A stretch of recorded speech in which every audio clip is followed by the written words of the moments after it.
Oh.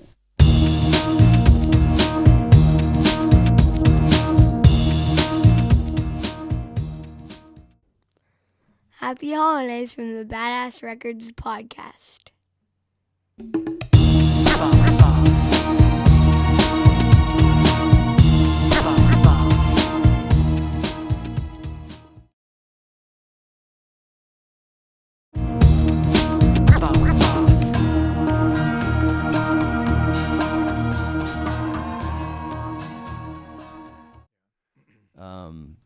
Well, thank you very much. I really appreciate you being here. Oh, thank you. Shawn M. Stewart. Shawn M. Stewart, musically, it just helps separate me from the other Sure. Shawn Stewarts. So, yeah. Well, this is great. We've had some lovely December weather this week, and here we are Saturday night kicking off episode 96 of Badass Records podcast. And you have got, you sent me a lot of very fascinating, cool information. And I'm thankful for that. I want to dig into a little bit of your background, but before we do that, I wondered if you could touch on musically what's out there for folks to check out and what kind of digital presence you have and whatever those places are. Great, yeah. So SoundCloud is where it's where I put most of my stuff. Okay. It's where I'm trying to build and continue the following. SoundCloud's my primary. SoundCloud is a bit weird. How familiar are you? I saw you have a site there, or somebody called Badass Records does. Is it not you? It's not me. Oh. I've had one or two. So I had a gal design a logo and a web page, a Squarespace web page for me.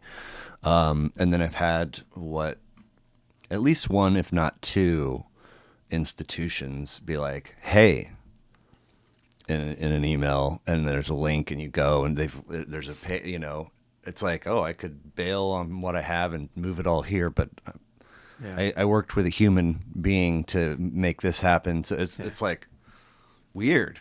Gotcha. So it doesn't surprise me. Yeah. And then maybe I pushed a button and made it go to SoundCloud that I don't recall doing. There's something there, unless there's another record company. But so, are you not very familiar with SoundCloud? So Ish. it like when this world, digital audio hit my radar, like 15 years ago, 10, 15, it seemed like SoundCloud was like a big player in that, and then it just kind of quietly, in my experience, faded to the background. And then all of a sudden it's like, if you know anybody that's like trying to get their rap out there or what, like that's I know that there's a bunch of people that have always lived in that space. It's very rap heavy. There's no question about that. Okay. Yeah. Fascinating. Yeah. And so like I have gone for random occurrences and dabbled just a little bit. And beyond that, I just see it, if there's a page that lists things at the bottom or an artist, here's where all my stuff, it's always You'll there. click the link, yeah. Yeah. Gotcha. Well, it's I enjoy it, and I've been doing it long enough now to where I've got a following to where when I put something new up, I'll just get the plays, and so that's my easy fallback. Okay. Is that I've got a couple thousand followers on there. Nice. It's worldwide. I mean, from what I'm seeing, there's a lot of them here though. But and the weird part is they never tell you who they are. Really, you don't even know. But you know that when you put out a new song, and I mean, as soon as you put it up there, I have 300 to 1,000 plays a week just on like new stuff that I'm usually putting up there in nascent forms. I mean, these are early versions of songs that I'm working out. I'll strike them later when I've got like a replacement for it. But Okay. early on, I'm putting them up there, and some of them are really horrible. But I always know that I've got, I'm going to get 300 to 1,000 people checking out that new thing that week. And so it's just kind of, Now, if you strike and replace, does that mess up your views or your streams or? no, they keep my total streams, Okay, still okay. separately. Of course, I lose them on that song whenever I strike them. those are just gone. But and none of it pays anyway. I mean, let's get right to the point of it. Yeah. So I've kind of stopped getting too enthralled with that. But it's just fun to know that I can put up a song and it's going to get listens. And kind of a funny little anecdotal story with that was this summer, Bob Walkenhorst was Rainmakers. Yes, which has got some kind of Casey tie, the Rainmakers. Oh, right. That's where Bob's from. Okay, Bob, okay. Yeah, Bob, Pat Tomic's from here too. That's and I'm an older guy, so I mean, I remember seeing these guys on MTV in the '80s, back in the heyday, and that was even a little bit before Melissa Etheridge. So I mean, that was the Kansas City representation of MTV was Bob Walkenhorst. But Bob and I have become friends over the years, and he asked if I would help him kind of vet some of the songs he was doing early on, take a look and edit and stuff like that. And I almost stuck it up. He sent me the songs and I wanted to listen to them back, and I almost put them up there. He goes, "Oh, for God's sake, don't put them up on your site." He goes, "I don't want, like hundreds of people listening to these versions of the song before they're released." And so I'm like, okay, well, we'll step back. Yeah, definitely don't put them there. So you can't put things there you don't want people to hear. Right. But I'm pretty... what's the right word for this? I'm pretty cavalier about it. Okay. It's a great word. That I don't really give a shit if people hear really horrible and get to hear the song kind of becoming good while it's still bad, though. I kind of think that's funny and kind of cool. It's absolutely. Occasionally somebody will say, "I was listening to this. It's funny. I heard this new one," and that's pretty fun as well. But that's, long story short, that's my primary. Okay. Then and if I were to go to SoundCloud, I'm looking for what? Shawn M. Stewart. Shawn M. Stewart. Yeah. Okay. And okay. Same pretty much anywhere. Spotify. I use CD Baby to get the stuff out, and so that's going to be anywhere. I mean, that's Spotify, whatever else. But I've only got a couple hundred on, or I think just over 100. Okay. On Spotify. Don't really ever promote that. Sure. How about social media? God, I'm so bad at that. I do most of the stuff. I just kind of goof around again, too cavalier probably, but I saw you had Patrick Sprahy on here a couple weeks ago. He and I have had some talks, and he knows so much. He does. And I can tell whenever we talk, I frustrate him because he's like, oh, well, because he knows, and I know what I should be doing. And I'm just kind of like, released an album and didn't have any concerts for it, Yeah. Freaking brilliant. So, but a little bit of that though too is just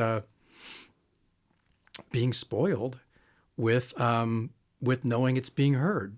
Right. That strangely feels like enough to me. I can absolutely see that, and were I in your shoes, I might question the use of strangely, like appropriately. Okay, so you do get it then. Yeah, okay. Yeah, absolutely. Well, most of the people I talk to who are in the industry are like, "Oh, that's not enough, man. You've got to be this and this." And those are not numbers to scoff at, though, man. I mean, you put something up and 300 to 1,000 people, are in there checking it out. Like in a week, I'll have as many as 2,000 listens in some weeks when that's I've got great. A couple new songs up, and that just honestly, I think most artists do just want to have their stuff be heard, right? Sure. And so, if that's what you call me, an artist, I don't know. Absolutely. But absolutely. If I'm an artist, and that's what artist likes, then that seems to work for me to know that it's being heard. I don't have to know all the people who are listening to it. I don't have a following like Bob does, where he can just go out and anything he plays, he's going to have, at least 50 people, even at a Wednesday night at the West Side. Or okay, if he plays a Rainmaker show, he's going to have, thousands. I don't have that, but I'm small scale, kind of happy, and I'm swinging for the fences a little bit with publishing stuff through the TV and film database. Just searching Shawn M. Stewart on SoundCloud, bad or whatever, satisfied enough to let social media be what it is. How about a straight up website?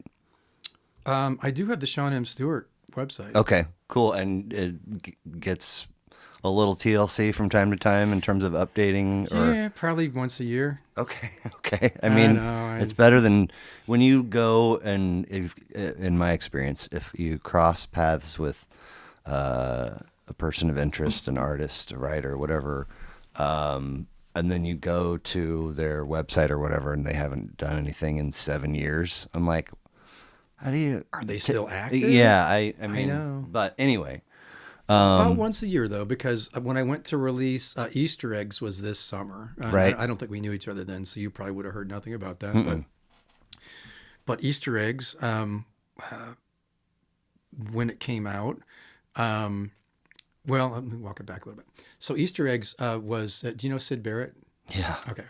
Do you like Sid Barrett? I do. Okay. Yes, Okay. yes, Sid Barrett was just such a pioneer. yeah. I mean, such a weird guy. So with Easter Eggs that came out on July, I think it was 11th this year, I did the opening show. It was just a listening party. There was no show, really. It was just we listened with 4 speakers around us because I'd done a lot with Side to Side on that.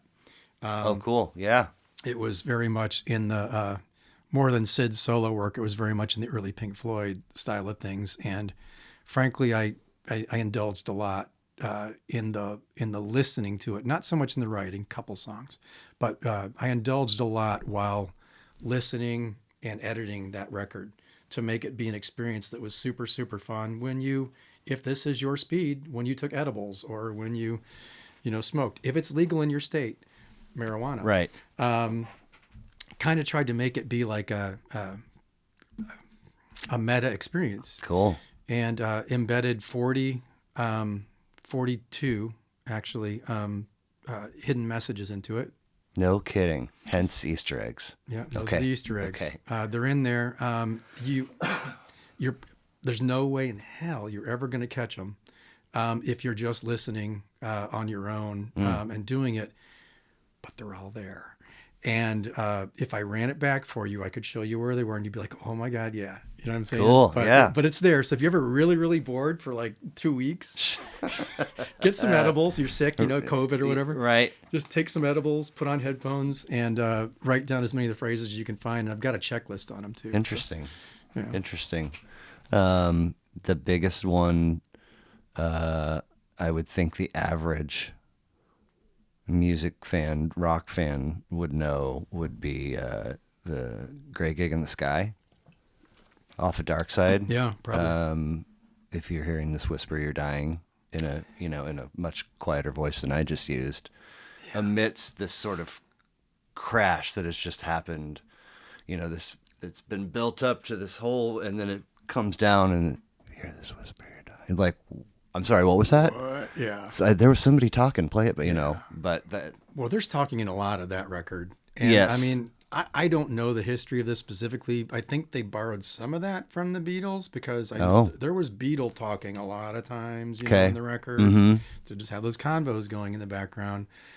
So that was really maybe the only part that wasn't necessarily Sid inspired, but heck, I don't even know if this is interesting to you, but here we are in a podcast, so I'm just going to say it.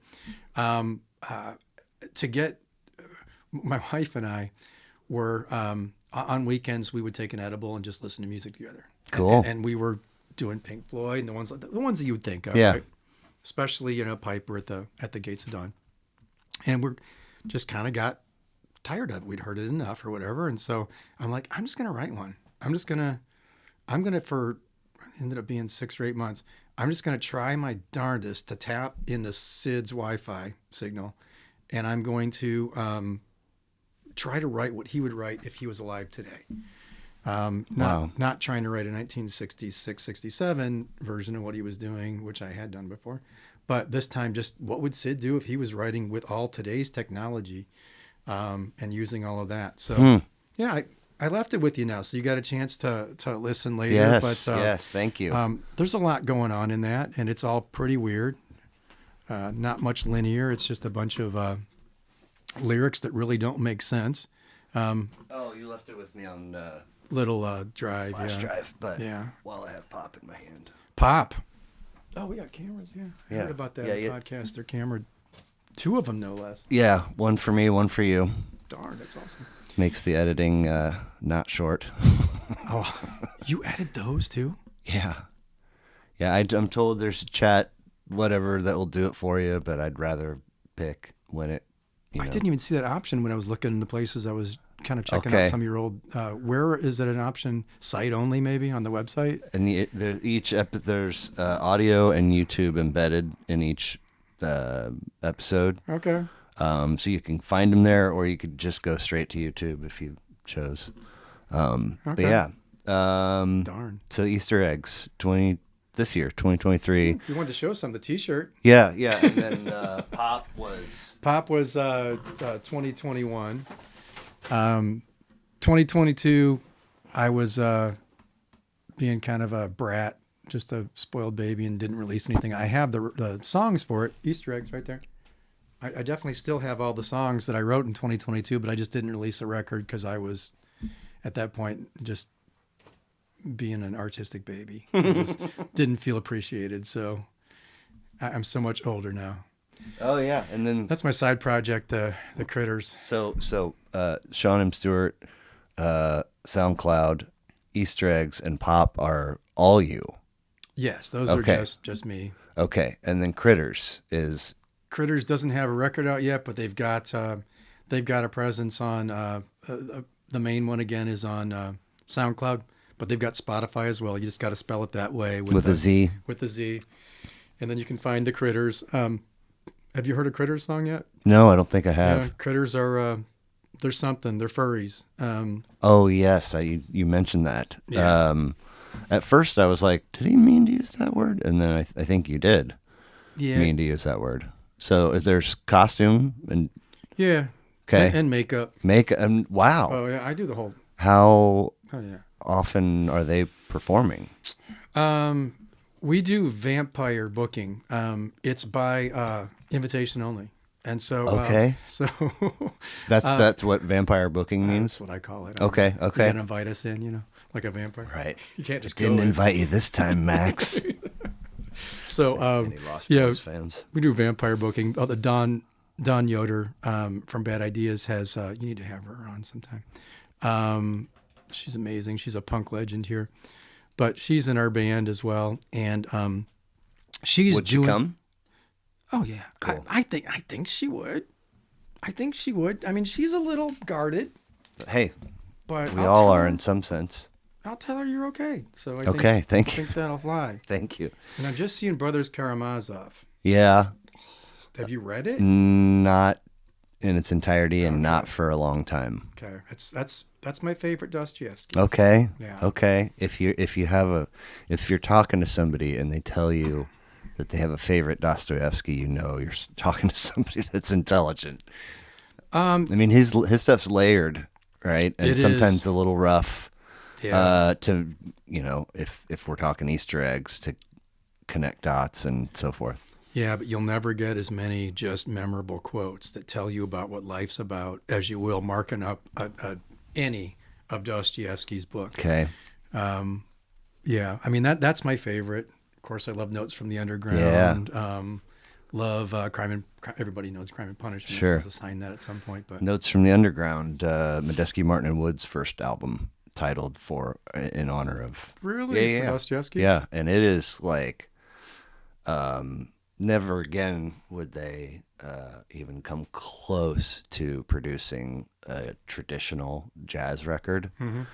Everything else was pivot this way, pivot that way, pivot weird way. I mean, but I love that they did that for their first. It's like, here's a kick-ass jazz record in 1991, everybody, and we're going to name it after a Dostoevsky novel. Yeah, because it wasn't esoteric enough to be in the jazz field. You had to also then go with Dostoevsky too, just to weed out.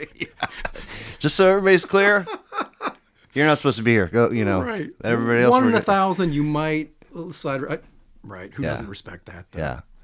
But Critters and Dawn Yoder and who else is in it? We've got Calandra Renee, who's in the band, plays bass. Okay. And then Alex Boyd is our drummer. He's a bear. Calandra is a bat.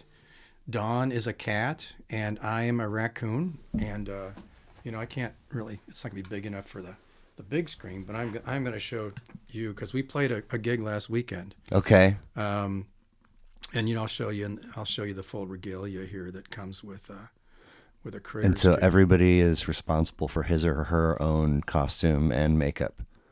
I'm the only one who does the makeup, if we're being perfectly honest. Okay. You know, I'm a little disappointed about that. Come on, y'all. Come on, critters. Get your game Step going, it up. right? But, you know, I come out like a full-on raccoon. It doesn't look like you at all. And that's also part of it. The makeup makes me look a little bit younger. So. Oh, interesting. Right. Because I'm a little bit older than the rest of the band. Well, so, but don't let that get You out. just played vampire booking style last weekend. Yeah, somebody asked for us over at Turnsall Books. It's a brand new bookstore up on Broadway. Okay. And so, yeah, you know, if you ask for it, generally we'll come. We're very obliging vampires. So Nice. Very nice. Usually say yes. Well, cool. Are you born and raised here? No, not at all. Okay. Chicago, which is how I knew hockey. Nice. Boo. And Blackhawks. Right. And Detroit. Yeah. Lived there for a while. Okay. Too. But I'm a Penguins fan. Hey. Yeah, because Dad was born in Pittsburgh, so I just picked up all the Pittsburgh teams. Okay. So, yeah, do you hate the Penguins? I don't. In fact, Scotty Young, I wear 48. I've always worn 48 across my whole career in honor of Scotty Young because he was my favorite Blue at the height of my fandom building. Mm-hmm. And he won 2 cups with those early 90s Pens teams. And Yeah. I think he won a third with the Avs when the year they moved from Quebec. I don't... 97. 95. Or 95, the year they moved, but didn't they win in 96, 97? They won the first year, 95, 96. Okay, well. And then I defer to you. think Detroit took consecutive in 97 and 98. Okay, I yeah, think. You're right. But I don't love, Mario Lemieux's move, his bluff or whatever when we were in the contention, that's fine. I still love Mario. I don't love Sidney Crosby just because I literally go through the roof geekdom wise every 4 years when the Winter Olympics happen. And in my time of being a fan, we've come really close twice. Yeah, and he shut us down. He Was that 2010? God, yeah. Around there. Yeah, because or 2008. I can't. Anyway, 2002. Scotty Young was, in my opinion, a critical portion of Team USA's push. I think that was Salt Lake. And, we closed the gap in the gold medal game and then let it get away. And then we didn't get that close again until Sid put us out of our Last second, Oh, my God. Oh, my God. Anyway. But he's so good. I He mean, I didn't is. want America to win then, but it's just like, that was such a great shot. And really, at that point, only he could have done that. I mean, you got to give him the respect for that. So. Things were like, Facebook and Twitter and things, a lot of new tech things had exploded around that time. Mm-hmm. And, God, for a minute, and there's still some out there, for a minute, there was a nice collection of videos of bars around America when, God, his name's escaping me, Tied It Up. Good grief, he played with the Wild for a good bit. But in all different areas of the country, just shoulder to shoulder, like pin drop, quiet. Folks are freaking out. And then there's a kind of a quick little scrum. Mm-hmm. Zach Parise. Okay, yeah. There's a quick little scrum where there was a chance. And so you kind of see everybody go, ah! and then he buries it. And oh my God, places go bananas. Mm-hmm. But Dad's from Pittsburgh. Yeah, Dad's from Pittsburgh, so Pirates, Steelers, Sure. Penguins. Yep. Growing up, Sixers? gotta love. No, that's Philly. Yeah, My it's bad. Philly. We didn't have a basketball okay. team, but love the Chiefs now. Now that I'm here, and strangely, a couple of years ago, I realized that when they would play each other, I was actually pulling for the Chiefs now, which Nice. was after many years of being a Pittsburgh fan. That Sure. was something, but who doesn't love Patrick? I mean, it's pretty. And if you're not an Andy fan, I'm gonna take a hard look at you. Right. He's just so lovable. 100%. So is that where you're born, Pittsburgh? No, Chicago's where I Chicago. was born. Just Okay, Dad was okay. from there. Gotcha. Lived in Ann Arbor for a while, then back to Chicago, Tennessee for college, and then right away didn't want to live in Chicago anymore. So came out here and started playing around town in the early 90s. You went to Tennessee for college, which was what school? Milligan. Milligan. And then directly to KC? Or you went home first?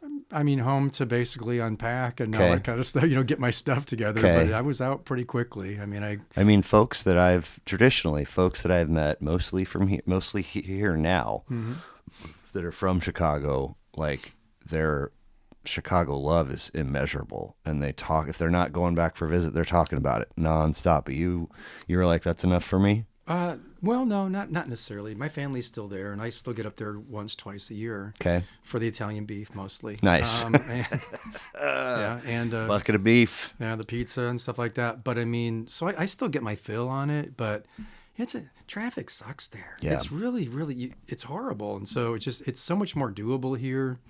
Now I'm Midtown. I'm just on 39th Street, and just you can't beat that. I don't think so. My middle sister, the Notre Dame grad, lives there and has 4 children, oldest in 2nd grade.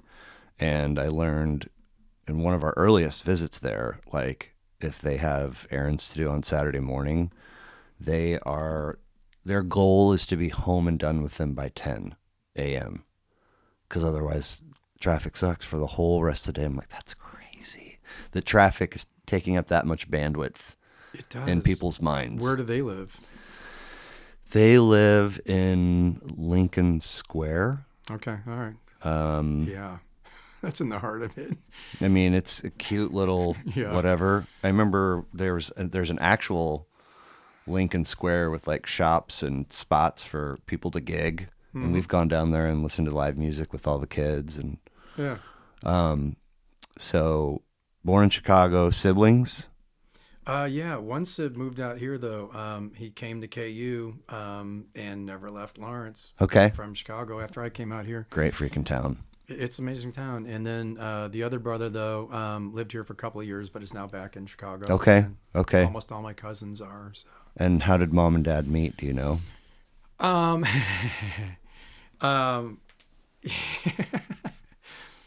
Oh man. They worked together. Okay. And mom was younger, Okay. a good bit younger, and got pregnant. Okay. And that was me. And so, yeah, that's for another podcast. Sure. So, Now, memories of them playing music, listening to music in the home when you guys are little. yeah. And that's, it's the thing that I do love so much about my dad is I didn't appreciate at the time, a guy who's listening to Chris Christopherson and Janis Joplin 8 tracks and Dylan and Waylon Willie. You don't appreciate that when you're in grade school and like Kiss, because it doesn't rock as hard as you like. But then later that really laid the foundation. And if you listen to some of my records, you'd never know it, that I have a good foundation, but laid some of the foundation for actual like quality songwriting, with good lyrics. I can actually do it. I don't always choose to. Sure. But I love it. The awareness may be the most admirable piece of that. Well, have you ever read Notes from the Underground? No, I haven't. It's largely about self-awareness, and in there, Maybe I have. In there, he talks about how. I'm thinking of Brothers Karamazov. Yeah, Karamazov. So good too. But it's about basically he talks about the man of acute consciousness, and all he's talking about is those of us who way overthink things and just get above ourselves and just are able to certainly assess what we're doing, but that comes with a price tag. It's like it's a blessing and a curse, right? As they say. But yeah, I think I'm self-aware. But some of the songs you listen to, La La Lulu, it's where's the Christopherson in that? Where's the Bob Dylan in that? Well, I like the notion of relationships being like bank accounts, and if you want to keep that thing healthy, it can't just be withdrawal. You got to make deposits. And so, as you know, we enter the phase of teenagehood with our daughter. My son, like, it's not that I can do no wrong, but somehow we're right now we're in a little pattern where we really see eye to eye on most everything. And studies and sports and all of these things come super easy to him. He just, so I could like just clock out and not just cruise control parenting with him for a couple of years and then check back in and be like, what's up, man? Everything's fine. With her, like every minute of every hour is a challenge. And she's in a spot right now where, she's always loved her mom, and looked up to her and admired her. And so, but she's really leaning heavy in that direction. And so I'm constantly like, am I depositing enough and the right kind of cool dad points? Mm-hmm. And you have a max output, in a waking day, in a week, and in a calendar year. Yeah. And so I think often, because I'm sensitive and I get really over analytical about, how an interaction went or a thing occurred. And so I'm like, man, you just, you're doing the best you can, like a coach patting on the shoulder when you come off the field from fumbling a play or whatever, and hopefully after the fact, once she's out of my house and doing life on her own, some retro cool dad points will trickle in that nobody was really counting on per se. And I got to hand a bunch to your dad. And maybe you did too, for when you finally realized, like, oh, that was really cool that's stuff that he was into. Yeah. Is that 100%? Okay. And your kids will appreciate that later for sure. Also, this is way off the cuff, but I'm sure you're doing occasional daddy-daughter dates and that kind of stuff. That, that will always stay with her. You're going to have hard times though. I had one of each, and it was so much easier raising a male child than a female child, in my opinion. Maybe that's from the male standpoint, but I think that their mother would have said the same thing too. Coming around the age she is, there's some challenges. Sure, there. And she was the easiest baby ever. Didn't fuss when she was wet or hungry or want to be held. Yeah, slept all night. I was like, can I bottle this connection that we have? And then he was not the same. And they're just shy of 3 years apart. So, at some point he's a newborn and she's a toddler, And it was like, at points it was like, I can't see through to the other side. And then it happened. I definitely wasn't even aware of it when it did, but he adjusted and she adjusted and things have shuffled but here we are today, and it's like, all right, And there'll be more adjustments, man. Yeah. She'll come back, he'll go wacky a little bit later on. It tends to happen later for boys. Right. And then, what do they say with girls? Difference between girls and boys is with boys, you're worried if they're even going to be alive when they're 18. You know what I'm saying? Like, right. The girls might be a pain here and there or whatever, but, typically... Louis C.K. said, boys will do damage that you can tally and calculate and measure in dollars to your home, but a girl will shit in your heart. There's something to that. Yeah. Of course, there's a lot of room in between, as we all know, too, gender-wise. But that was my experience having an older girl and a younger boy. Okay. Somebody was always really easy. And somebody, it's like they switched. Mm-hmm. Yeah, tag team wrestlers. All right, you're for the next 18 months. I'm expecting an A+ performance. You got to be the good parent, or the good to the parent, because I'm going to just go nuts for a while. Yeah. I'm going to go party, and so, but you'll be fine. They'll know that you love them. Right. They'll come back. Right. So that's what you remember, Dad listening to, putting on for the family to hear or whatever when you guys were? He was a music fanatic, and just always had on music in the house, and that definitely took. Mom liked music, but it was more. We were going through a Christian phase at that point, so we had Amy Grant and that kind of stuff sure. growing up, and so Mom's music was not as cool, and she was on my butt over having Rolling Stone and Who records when I was a punk little 14-year-old and stuff like that. Well, I really like this idea of here's what mom or dad or both were into, and it's kind of just like the furniture in your home. It's like it's just you're not even aware really until you sort of take that first step in the direction of carving out your own tastes. And so I'm interested to know if there was an album, not from your list per se, but something that you borrowed or heard or saw or whatever that sort of, your first album love, if you will, that wasn't something of mom and dad's.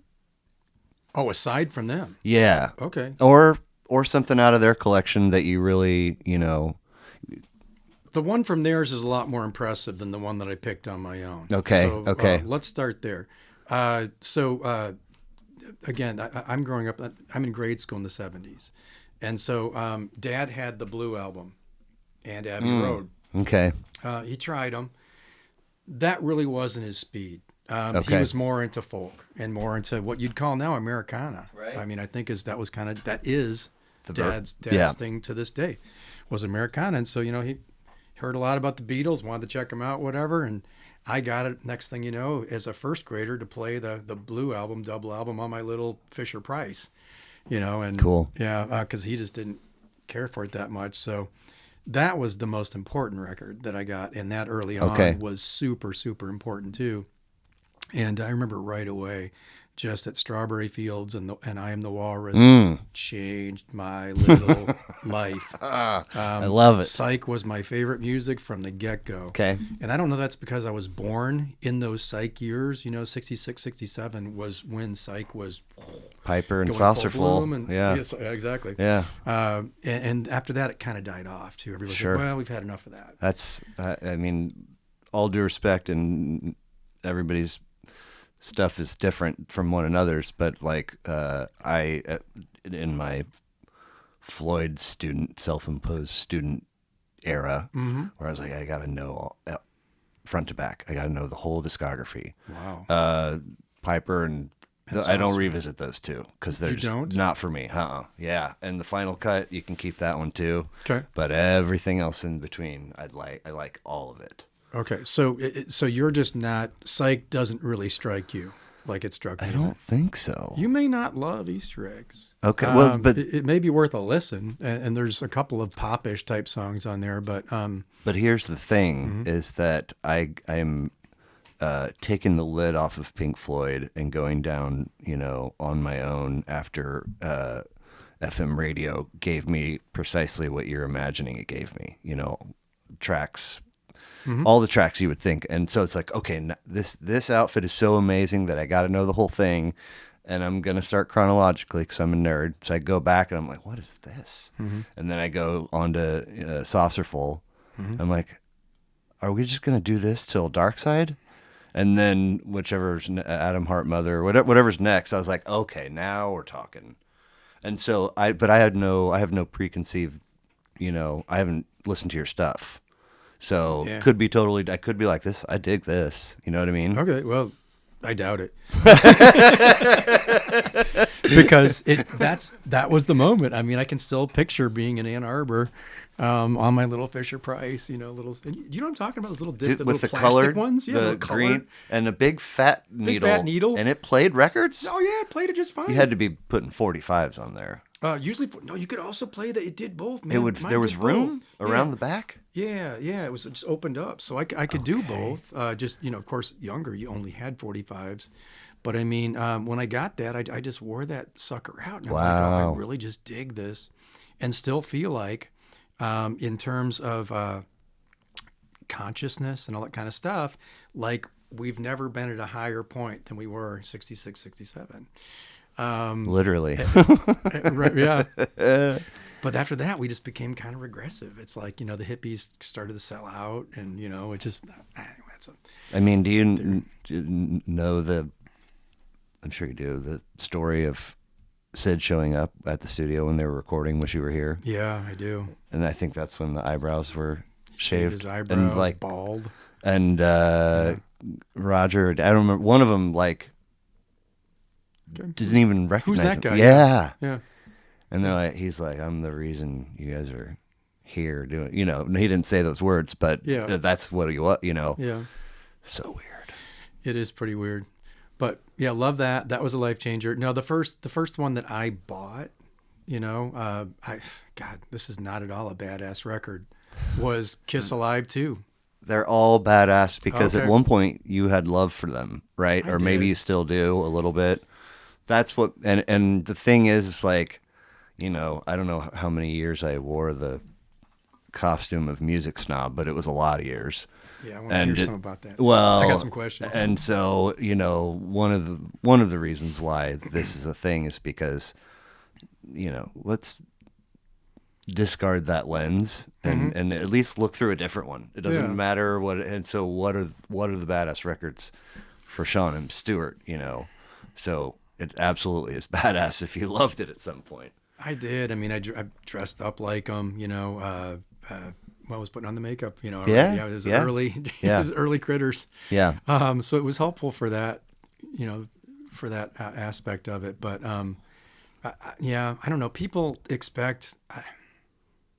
It feels to me like people expect me to know like really, really good music, and I don't know. Maybe I do, but the stuff that I was liked the best was the Monkees. They were in reruns at that point, but there were reruns when I got to Chicago. Moved back to Chicago in '76, and the Monkees just were on reruns. And I'm like, oh, I know what I want to do with my life, man. It's like I just want to be like Mickey and Davey. It's like, oh, I want to do this thing. So it was never like, it wasn't so much, you had Jason Beers on. Someone like him, I'd expect that he would say like, John Prine changed my life, and heard John Prine and knew that I had these lyrics had to like just be absolutely powerful and right. and so full of gravity. And I don't know, sometimes it's just okay to say la la lulu or squishy squishy. Do you know the Zappa tune about the Beatles? Oh, which one? It's I'm not going to do it justice, but it's full of beautiful words, as he was wont to do when he was speaking.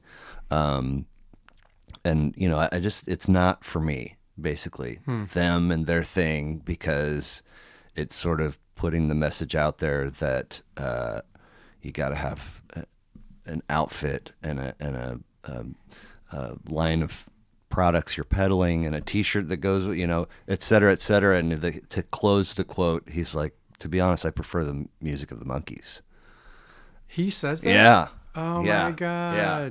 I love that. I'm not sure where, Check the but source on that, it is 1,000%, I think, a quote of his. I mean, it came up, I had back-to-back. Somebody chose the White Album, and then the following guest had Sgt. Pepper's. So I found it in doing research for either episode 7 or 8. And it was familiar. I had seen it before, and I was like, God, that is, and it's right. When America is or the world is drenched in Beatlemania. Yeah, it's around that time that he makes this quote. It's like, well, he's in the movie Head. Did you know that? Did you ever see that? No. Okay, he's in the Monkees movie Head, and he does a little clip too on one of the Monkees episodes where they have these little at the end interviews, and he acts like he's Mike, and Mike acts like he's him. Weird. And they're interviewing each other. Funny. Which, yeah, so he had some connections there. The Monkees, I mean, they were fun, right? And I mean, and there were some great writers for them. Carole King, Neil Diamond. Yeah. But again, this is what separates me, I feel like, from real. I'll go to places like Rural Grit, if you're familiar. I am. I haven't attended, but I actually went into the Brick just a couple days ago to see if anybody cool was in there to talk to. Brick's such a great place. Yeah. Love the Brick. But, Rural Grit is a pretty serious writers type place. A lot of these people you've had on your podcast are like regulars there on Monday nights. And it's very serious. Oh, wow. Very, Okay. very serious writers. I mean, that's not the place to go if you're just learning to write songs. Interesting. Because you would stand out like a sore thumb. There's some good writers there. Folks that are there have got chops, I They've would got suspect. chops, Okay. 100%. Okay. They can play. They can write. And I just always feel like such a misfit there because I'm like, I know I'm the only one who was inspired by Davy Jones first, and who likes psychedelic music. And, the first time I ever played the song La La Lu Lu Lu, which kicks off Easter eggs, I did it at Rural Grit. Okay. And that was I think it was the last time I went there too. And it's probably, I know they don't want me back anymore now at this point because it's not the typical fare. You go to Rural Grit and they're waiting for a singer-songwriter, Sure. typically Yeah. on the country Yeah. edge, bluegrass almost. Or somewhere in that Americana vein. The Americana Yeah. vein. And I got up and did a silly-ass song, called... Good for you. Were you nervous? La La Lulu. No, I was almost defiant. Okay. Have you ever been somebody that has nerves pop up when you're about to? Oh, yeah, no, Okay. 100%. Okay. But I wanted to get that song out there, and I just felt like it really needed to be in a place that, you wouldn't think of it usually being played. And, it was interesting. That's hilarious. yeah. Kiss Alive 2, I want to pause really quick. Yeah. And hit the restroom. Can I get you another? Yeah, I'll take another one of these Liquid Deaths, please. Yeah. Anyway, so Kiss Alive 2 is you with your own money. You went on a... Yes, that's the first that I bought an album. Singles, of course, before that, but album with my own money. That was the first time because that was what I wanted to do at that point. Yeah. And then that was 76 probably, like fifth grade. It matriculated to, by seventh grade, which would be 79, matriculated to Cheap Trick. Okay. Live at Budokan. Mm-hmm. Which was, that's it. Yeah. That's a good album, but they were still fun live. And then the next year was when I really, really, I think, came upon something amazing. In the summer of 80, I was getting ready I was in eighth grade, and Lola, the live version from One for the Road from the Kinks, came on. And What's the opening line? Met her in a what? met her in a club down in Old Soho. Really? Where they drink champagne Pain and and it tastes just like... cherry cola. Cool. Changed from originally Coca-Cola because Coca-Cola threatened to sue. But Way to get litigation started. Yeah. Get in your own way. Coca-Cola could have been the line. And then how many people are like, yeah, we'll threaten to sue if ever there's a... Anyway. Yeah, mention us. But have you ever heard that album? I don't think in its entirety, no. That's a life changer because it's effectively greatest hits, but they were doing a really good job live and just Celluloid Heroes and just some of those seriously written songs. You're like, oh my God! Even at that was when I really was on my own coming around to I think the tracks that Dad had laid. I'd been doing Kiss and Cheap Trick and and then all of a sudden it's like, oh, okay, Ray Davies. Okay, whoa, this just jumped up a gear. It's like pretty amazing. Still my favorite Brit writer. Okay. And Brits are my favorite music. So I'm speaking pretty highly. Sid would be second, but and then John Lennon third. But that album was an amazing way for me to get acclimated to the Kinks because I wouldn't have wanted to hear Village Green or my personal favorite, which is the one before that, 67 release. Village Green was 68, 67. Something Else by the Kinks. Mm-hmm. That's my favorite Kinks record. Okay. And one that I would absolutely put on the Pantheon. But yeah, I know that's part of what you do is you kind of collect people's stories about these, their favorite albums. And you're really good at getting people to that, to where, it feels natural. Like thanks. Story. Thank and you. All that. And you're good with questions. It's been a weird thing because it's like, I didn't expect that anybody would ever have reason or cause to say no to doing this, but lots do. Really? Yeah. And so it's like, eventually I realized that just, it's not for everybody. Not everybody wants to do, which is fine. But went, how did I go wrong in this approach? And it's like, what I wanted to do was talk to folks about their stories and include music. But I didn't want to say, I want to talk about you. So I put the music at the fore, and then folks are like, first of all, the number of people that are like, I don't really have any interesting things to say or tastes in music. It's like, yeah, you do. Because you know what else? Nobody has that same. Anyway, True. so it's like, no. It's not. We're not gonna like exchange wits. I actually just want to talk about you. And then by that time, Anyway, Yeah. I appreciate you saying that. Yeah, Cause no. like I don't. It's not. It's very natural because part of me was just scared to death that you were going to be this, someone maybe on the spectrum like me who was just wanted to get to my favorite album and wanted to kind of tear that apart and all that stuff. I'm like, I don't feel that strongly about it. I don't Sure. think in those terms. Sure. Like my favorite album will be my favorite album of the right now, like what I'm listening to right now. Yep. And then later it'll be something way, way different. And all of them make what I'm doing, put me where I am, and make me, have made me what I am and where I'm writing. So I'm thankful for them, but I just don't think in those terms. Sure. But I'll see these people on these lists that you have, and they're super impressive, and I'm like, mine would be so lame. But why? There's something like, but you're not validating yourself or giving your own experience value by saying that, in my opinion, and it deserves to be right up there with everybody else's. Oh yeah, no, it does. Okay. It's just that I know how music snobs think, and I know how they view music, and they'd be like, monkeys, Kiss Alive 2. Well, then they don't know what they're talking about. I mean, the Monkees didn't wind up on television. Correct me if I'm wrong here, but I don't believe the Monkees wound up on television by pure mistake, by coincidence. I mean, somebody was like, these folks are talented. You know what we should do?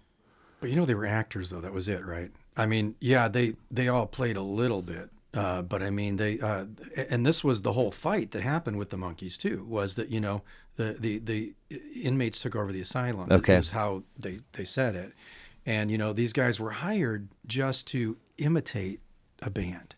I mean, they wanted them to be able to play. They knew they were going to they had Don Kirshner picking out the best possible songs they could have. And they were just supposed to sing them and stay the hell out of the way. Oh, okay. That was the Interesting. plan.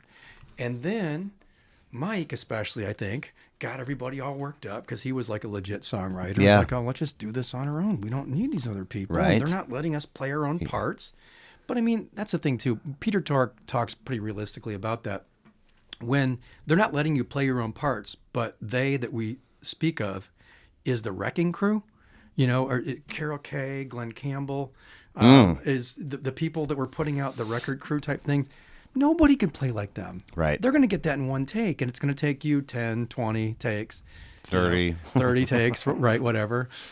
So that was hard competition, but they wanted to do it on their own, and they made a fight for it, got Kirshner fired. After 2 records that beat the Beatles, they outsold the Beatles. The 2 Kirshner ones were just amazing. Wow. And That's then cool. It was. I mean, so, and isn't that the whole overview of music too? It's like, which was right and which was wrong? Neither. Yeah, I mean, exactly. Earlier they were way poppier, and they were just supposed to be little parrots who, actors who were funny and sang other people's tunes. But there was an awful lot of charm in what they wrote later too on their own. But neither. So when I talk about like what's legit or not, I don't really care. I just recognize that there's this general, if you're talking about music critics and stuff like Sure. that, people who Yep. host podcasts and stuff Yeah. like that, who are Nerds. music snobby Yeah. nerds. I know the opinions they have and who they put on the pantheon, and it's going to be different than who I have up there, and that's fine because neither one of me as a writer, you as a music expert, former DJ, podcast expert, neither one of our opinions any more valid than a Taylor Swiftie that you had interviewed on the last Hey, show. look how current you are. I checked up. I did a little bit of research, but Taylor Swift, is a good writer. I mean, and there are people, including my wife, who love her to death. Nice. that's just as valid as what we like. So I'm able to categorize all that, I think, but part of it though is too, I think my reluctance to jump into albums is usually I'm just so hard on albums. And I talked a little bit about this, I think, in the pre-show. I have very short attention span. Right. And so I always have, unless it's a truly great album, I have a hard time making it through. Sure. An entire album. Well, I mean, when folks say this one right here, no skips, those are few and far between. Now you're going to have different, you're saying that because you're a super fan of this artist. Mm-hmm. So you've got your collection of records that are no skips. So does the person next to you and the person over here. And then there's a whole other collection that lots of folks agree, this handful of records, these are all, you know what I mean? No skips. But most records we have favorites on. Sure. And so it's not every track's amazing, but conceptually, I love records. And when I had money coming in, record store. Now I'm in cassette land because I'm in the 80s at this point. But, album art, member names, track listing, track runtimes, the smell of the new print. Anyway, I'm hard on albums too. Like there can be, all the boxes checked about a particular album, but maybe it has 3 shitty songs on it. And I'm like, you didn't do good enough. Yeah. Why wouldn't, That's what I think too. And I'm like, as much as I love the idea of the album and especially if it's a concept album, right? Or even if it's not, it's still somewhat of a concept album. I heard someone ask Bob Walkenhorst at his release a couple weeks ago, like how he knew when an album was over. And you know what? We just know when the album's over. There's not I think they wanted him to say, well, we got to 11 songs or whatever. No, it's, when the songs that were part of that time, that epoch, are done. When, that's it. Mm-hmm. It's time to move on to the next one. Yeah. But, so I love them and I hate them because it's so rare that somebody can write a good song. But also, it's so good when somebody can write 10 good songs. Man. That's such a bigger deal than people think. And I'm sorry, this might be part of the reason you get a lot of no's here. I think Kansas City's too nice. Kansas City is, the phrase Kansas nice? I didn't learn that till I came here. I don't. Kansas nice is, Blair, you're so cool. And then I walk away. What a dick, I mean, it's just, I'm not really telling you how I feel. I'm just, I'm going to, you did such a great set. God, can you believe that guy? He can't sing a lick. As soon as I turn around, I hate that. Kansas nice is like synonymous with being two-faced then? It just, yeah. Or you're more concerned with politeness than more being concerned truthful? More concerned with polite. Yes, that's more the way you would say. I don't think they're looking at necessarily. I'm glad we're sitting in Missouri right now. Yeah, thank God we're just over there. Right. No, Kansas nice is something that doesn't help anybody because we act like there are all these great albums out there, and no, there are not. Yeah. I'm sorry, and least of all locally. I'm sorry when we're talking about just local records. Most of us aren't signed. I mean, there's a reason, for the most part for that. And so there's going to be a lot of bad stuff you got to listen to. And nothing bothers me more than when someone will talk about this was an album of the year. And I'll put it on and I'll be like, there was maybe one good song on it. Please don't tell me if you're supposed to be a critic or somebody in a professional role that something's a great album and then have it not be a great album. If you tell me that, I'm expecting I can buy it and I can listen to both sides. Yeah. And we're not hard enough on records. And this is the part that I wasn't sure if I'd get into, but I don't know, maybe it's the liquid death talking. So I'll just go ahead and say it. I'm from Chicago. And, Chicago is, we're going to tell you how we think. Yeah. I mean, a lot of East Coast flavor, blunt, direct, yeah. Not rude.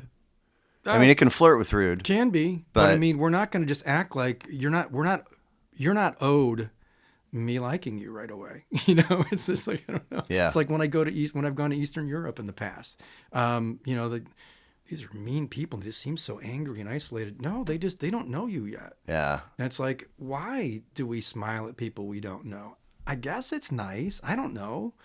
But I think if you're operating from the point of view that is you never know what somebody's going through, and so like maybe a smile was what that person needed at that time, and why not roll those dice? What are the consequences? I mean, we're talking about it in some sense. Yeah, you're right. But it's an interesting notion, I think, along these same lines of writing reviews, be it of an album, a book, a concert, a restaurant. Yeah. Because how do you, if you're not established, maybe that's a goal of yours to be established. Maybe it's monetary. Maybe you want to. Anyway, everybody's restaurant can't be 4 stars and amazing. And at some point, you're gonna have to speak honestly, or else, you're not doing anyone any favors, right? And so you're gonna piss somebody off, no matter which side of the line you walk on. And I'm not, here's my take on it.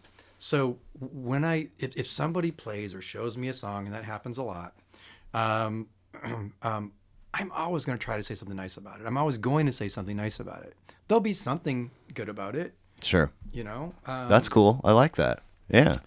But what I'm not going to do is I'm not going to tell them that they're a great songwriter if they're not a great songwriter, because that actually, I think that's actually damaging. It becomes this thing where down the road, sort of like those retro dad points, man, I didn't realize it at the time, but I really needed Shawn M. Stewart to say that to me then, because I wouldn't be where I am today if I hadn't have swallowed that bitter, moment of honesty. And then, okay, let's reassess what's missing, what needs work, what's fine, what's good. I'm not saying I want to be a critic, because believe me, that would be rough. But I don't feed the other side of it. I'm not going to just be throwing out this Kansas nice thing and then later be like, oh God, then she can't write. But then why would I tell you what a great writer you are in person? Or that was a great song you just wrote. No. Well, a lot of the no's have come that way, where I am introduced to somebody. Hey, did you know Blair has a podcast? Oh, really? And it's like, do you want it? And they're like, yeah, that sounds amazing. And then privately, they're like, actually, no, I was being Kansas nice. Oh, that's Kansas nice. Then you get it. And I heard you talk about this before too, with the nose. That's interesting. That's the Kansas nice principle. Which is fine. It's not for everybody. It's not. So, but if you caught me live, I would guarantee you, if I didn't want to do it, I would tell you that. And I think it's just a product of being from Chicago. There you probably. go. There you go. But here's so we're nice, and everybody has the greatest album, the greatest restaurant, and the greatest Kansas, whatever. We're all just doing the greatest. So what was it? 5 years ago. I'm not getting younger. I'm like, I think I've got the writing chops for this. I can write pretty much any style. I want to really get serious about this. And so I talked to Calvin Arsenia's manager, Ashley, one lunch we had together, and I said, how do I really try to go national and try to do something that makes more of a splash? She goes, you got to read this book. It's called How to Make It in the Modern Music Industry. Oh shit. Yeah. Somebody wrote that book. Yeah. So okay. It's a big book. I read it, and I'm like, so much of what I've been hearing is wrong.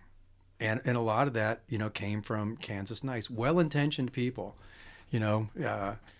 it's one thing if it's your buddy, you and I become best friends, and then you're all exuberant about, Shawn Stewart's got a new one, whatever. Okay, we're friends, whatever. There's going to be a little bit of that. But when that's your job to tell us what the best is, you got to kind of back off of that, because I learned right away that I started sending my music to people. My music that I'd been told was just so, oh my God, it's just so great, and no, it wasn't. The production wasn't there. I started having people who ran labels telling me very specifically what was wrong with it, because I'd be like, no, people are telling me this is great. They're like no. right down to things, and this can be a little bit harsh, and this is more if you're trying to get stuff published in the TV and film publishing database, but you can't dick around if you're sending in those songs. There can't be a 30-second guitar strumming intro before, and slowly building up synths before things start. You can't do that. There's not time for that. Yeah. They want to know, does this song have it? Now, like it or not, that's our current landscape. That's where we are right now. If you want to sell things, you've got to have it, grab them pretty much right away. And I learned it hurt at first, because people weren't being nice anymore. I was hearing mean things, and I was hearing things that were hurtful, but it's made me such a better writer. And so That's awesome. the best thing that you can get is if you can get somebody. I love Bob is so knowledgeable. I love talking to him, and he's also very honest with me. You need people like that who will just tell you, I think that tell you the truth about what Sure. it is that you're pursuing versus the Kansas nice answer to things. And then I think Kansas City would be it's a great music town, but don't hear me saying it's not a great music town. It's great. I love it. It is very friendly, but I think it'd be more important, and we could be like building each other up to be like there'd be like this community. There's an old, from my evangelical days, iron sharpening iron is an old thing that Sure. they talk about, but just that whole thing about just like making each other better by being around other good writers who aren't giving you bullshit and just saying that every song you've just written is the best. Sure. Well, I think, there's tact and time and energy that must be present if you're going to deliver that harsh truth. And I think, how does this thing that Joe Rogan says goes, hard times make hard men. Hard men make soft times. Soft times make soft men. And so, like, I feel like we're in this pocket right now of, like, I'm not trying to be harsh, but I'm trying to be honest. There's just, like, this coat of cowardice. Everybody's, not necessarily afraid of, upsetting somebody or hurting somebody's feelings, but afraid of, like, doing the hard work. And I don't mean bent over digging trenches, Right. roofing in July. I mean delivering, sitting in uncomfortableness for a moment with purpose. Yeah. Nope. Over Yeah. here.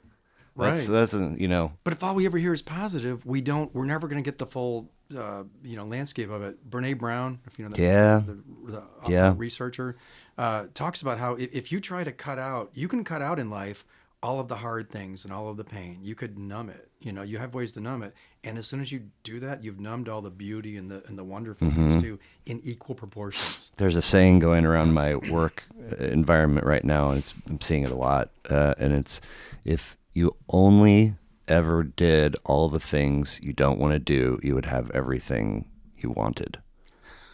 I like that one. And it's like, Yeah. at first you're like, that's not, you wrote that wrong.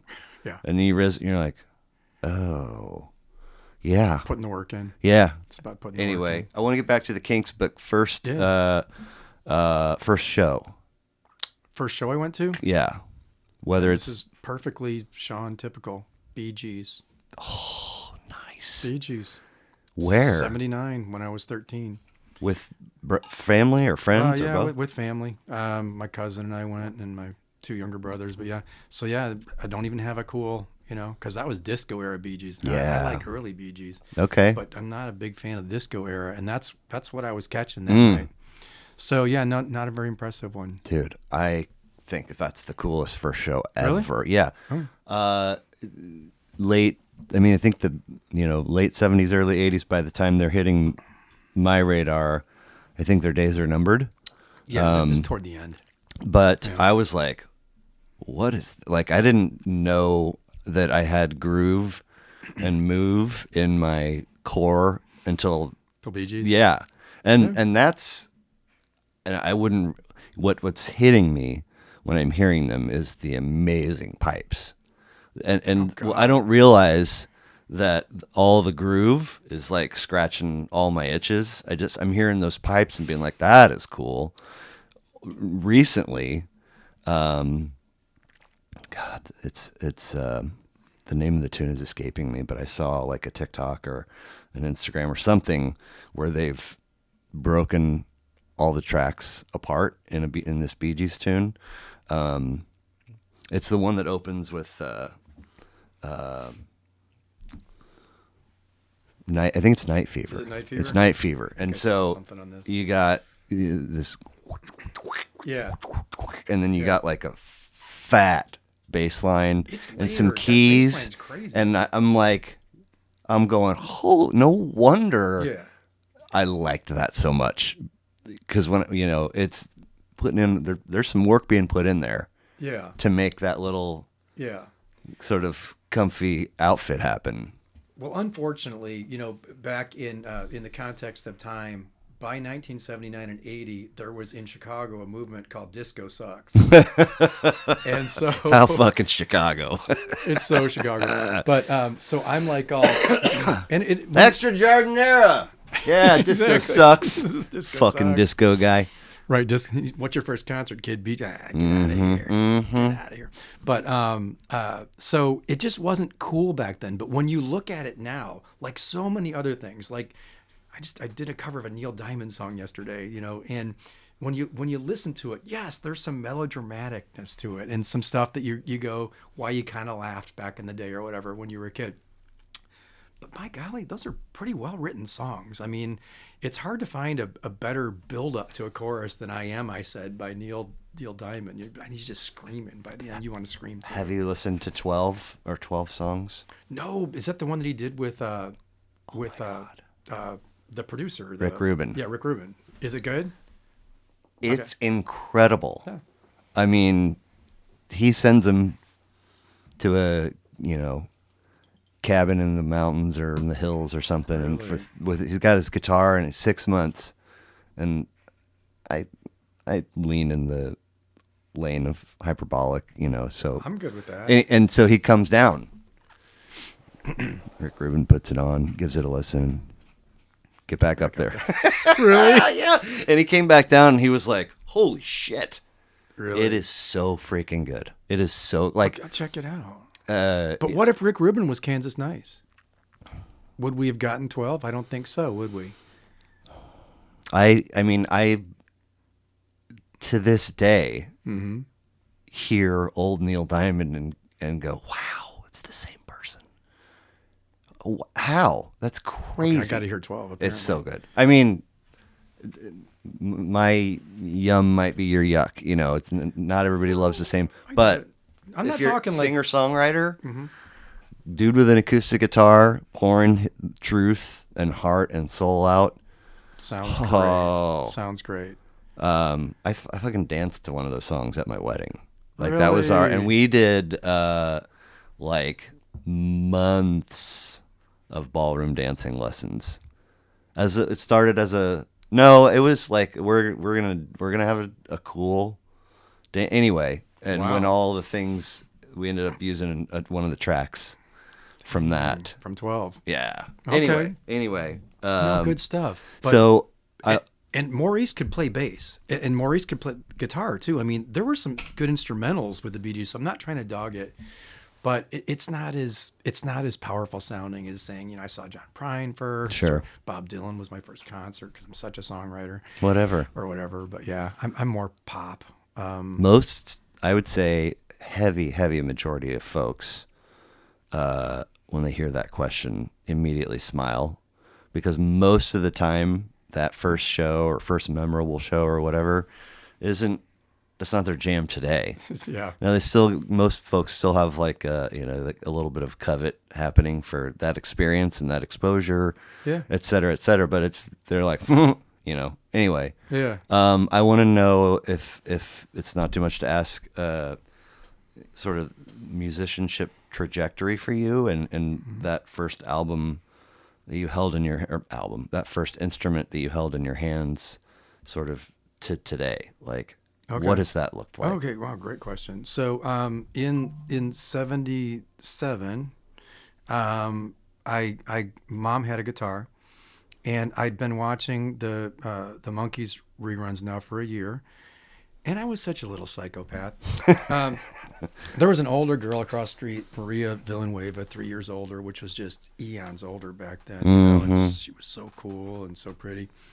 And I would tell her that I already was playing and writing, and I didn't have any of it. No, I mean, there's a guitar in my house. And I would sit like a little psychopath in front of the mirror, and like just imitate like playing, you know, songs. And so again, when I first saw it, I'm like, I know what I'm doing. So I just really I didn't lie. I got the chronology wrong. So that's how I think about it. You know, it's like I picked up that guitar and started acting like I was playing it, and then the rest just kind of came. Guitar was my first. Okay. I failed out of lessons twice because I can't read a note, and I didn't really want to learn. And just learned from older guys. I could sing, so I got on with some blues guys in Chicago who were older, and that was a great learning experience and defining experience. But they taught me how to actually play. Now I could never play the leads; they wouldn't let me. Sure, I wasn't good enough. Sure, but I could sing. But that's where I started to learn. Guitar was first. Bass was always when you weren't the guitarist that was the best one in the group.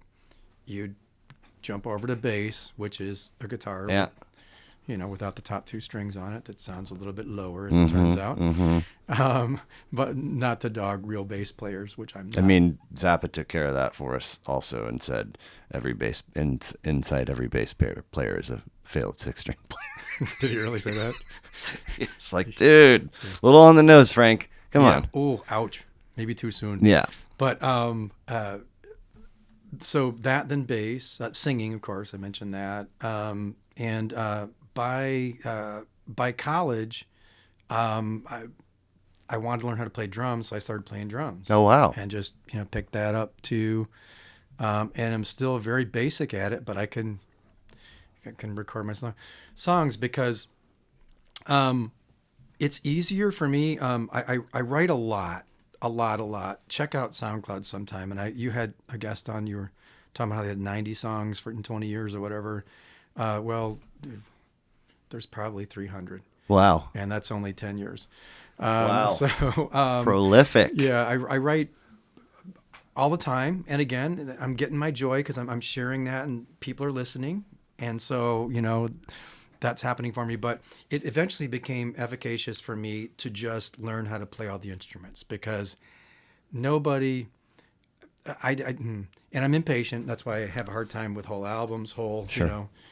Back to that short attention span. Pardon? That attention span you mentioned. Yeah. And this is the heyday for it. Nobody has one. Right. So the world caught up. Yeah. To me. But no, nobody has it. Right. But I just learned that nobody was gonna. I'd be like, "Can you come over tonight, man?" No. What's going on? I got a new song. Man, let's get to that in a couple weeks. You know, I got this and that. And I'm like, it won't be here in a couple weeks, brother. A couple weeks. Yeah. So then, most recently, I've learned keys. Cool. And You got a bunch of gear. I got a bunch of gear now. Nice. I do it all at home. Okay. All the stuff happens at home. Okay. And I guess I'm getting, I don't know. I wouldn't have thought so, but I had Patrick Meager produce all the stuff. I would record it at home, and he'd do the mixing and mastering. Okay. Until Easter Eggs was the first one where I did the majority of them. Continuously all evolving. I am doing all of it now. Wow. That's the mixing. And you have do you also have a full-time? Yeah. Full-time. And a making life money. partner. Does have a life partner. Are you getting 8 hours of sleep every night? Yeah, I really Wow. do. More like 10. I need a lot. So amazing. Yeah, I don't know. You know? That's cool. And it's the support of said life partner to put in the time where you're putting it. She's amazing, and Cool. she knows. I mean, you know, just the middle of the night, I'll get up, and she'll be like, "You got a song, don't you?" And then she'll hear some goofy stuff happening. You know, like That's great. What were you? So I mentioned this a couple of times already, but the one I'm working on most recently was just written a week and a half ago. It's called Squishy Squishy. Okay. And when she first, I can tell a song's good. Here's my litmus test. I can tell a song is going to be what these people, these producers, were ripping my shit apart for initially. I can tell it's going to be good and something that people can grip onto if they can sing it back to me after hearing it once. And I'm in the other room doing this. And the next morning, she's humming, squishy, squishy. Nice. Squishy, squishy. And I'm like, oh my God, you heard that. She's like, yeah. And you're singing it back. She goes, oh, yeah. I'm like, okay, I guess that's good then. Right? It's like, Nice. I guess it worked. That is a live-in, mostly free of charge, permanent litmus test. And boy, she ain't Kansas nice. Right, good. Hey, yeah. so you're constantly honing. I am honing. She's lovely and supportive, but yeah, if she hears something she doesn't like, she'll tell me, which is good. You started with the guitar, and now you're sort of homeless because you've got chops in all the departments. Yeah, and it's just about getting the song out now. I'm Sure. just getting the Sure. song recorded, and now to where I can get it to publishers to see if they will take that onto their publishing lists. That gives you the shot of getting in the big movie, getting on the big TV show, the kind of things that I really want to do now. I've already sent Squishy Squishy's concept to Squishmallows. That's where my mind went with it. I mean, there's 15 of them on my second floor. Oh, is there really? Yeah. Oh, then I'll send you a clip. Is it your daughter or son? Both. They're both into it? Okay. Yeah. I'll send you this little clip I made. Or they were in. Here's how Squishmallow goes. We're at Costco, wherever, trying to hustle and get a thing done. Cross it off the list. Oh, yeah, sure. I don't just put it downtown Costco? Yeah. Yeah, it's got the Squishmallow bin. I don't care. And they could barely hoist it. And Yeah. as long as you're happy and we're moving in the direction of getting all of a sudden it's like, how did we wind up with? Anyway. I hope you don't have a small car, because that would be the back seat.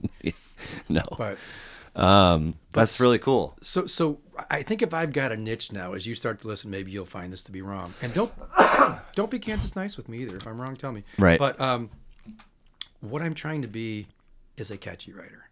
I'm trying to write hooks, songs that just grab you, whether or not the lyrics are heavy and important. It's got to have a hook, or I'm throwing it back. Interesting. At this point, Get back up there. yeah. Well, I don't write actively, and I encourage anybody who's trying to get better to drop the writing actively. Don't. Can you elaborate on that, please? Absolutely.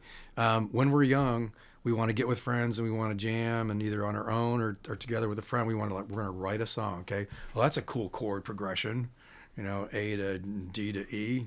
Never thought of that one before, or whatever. And then, and then what do? You got the, so I'm going to sing, I love you. You're going to follow. I mean, okay, you did all the things they're going to tear you apart for writing later. Like your melody didn't vary from the chord progression. You got nothing to grab onto. So now what I've started doing in the last 4 or 5 years is I look at it like fishing.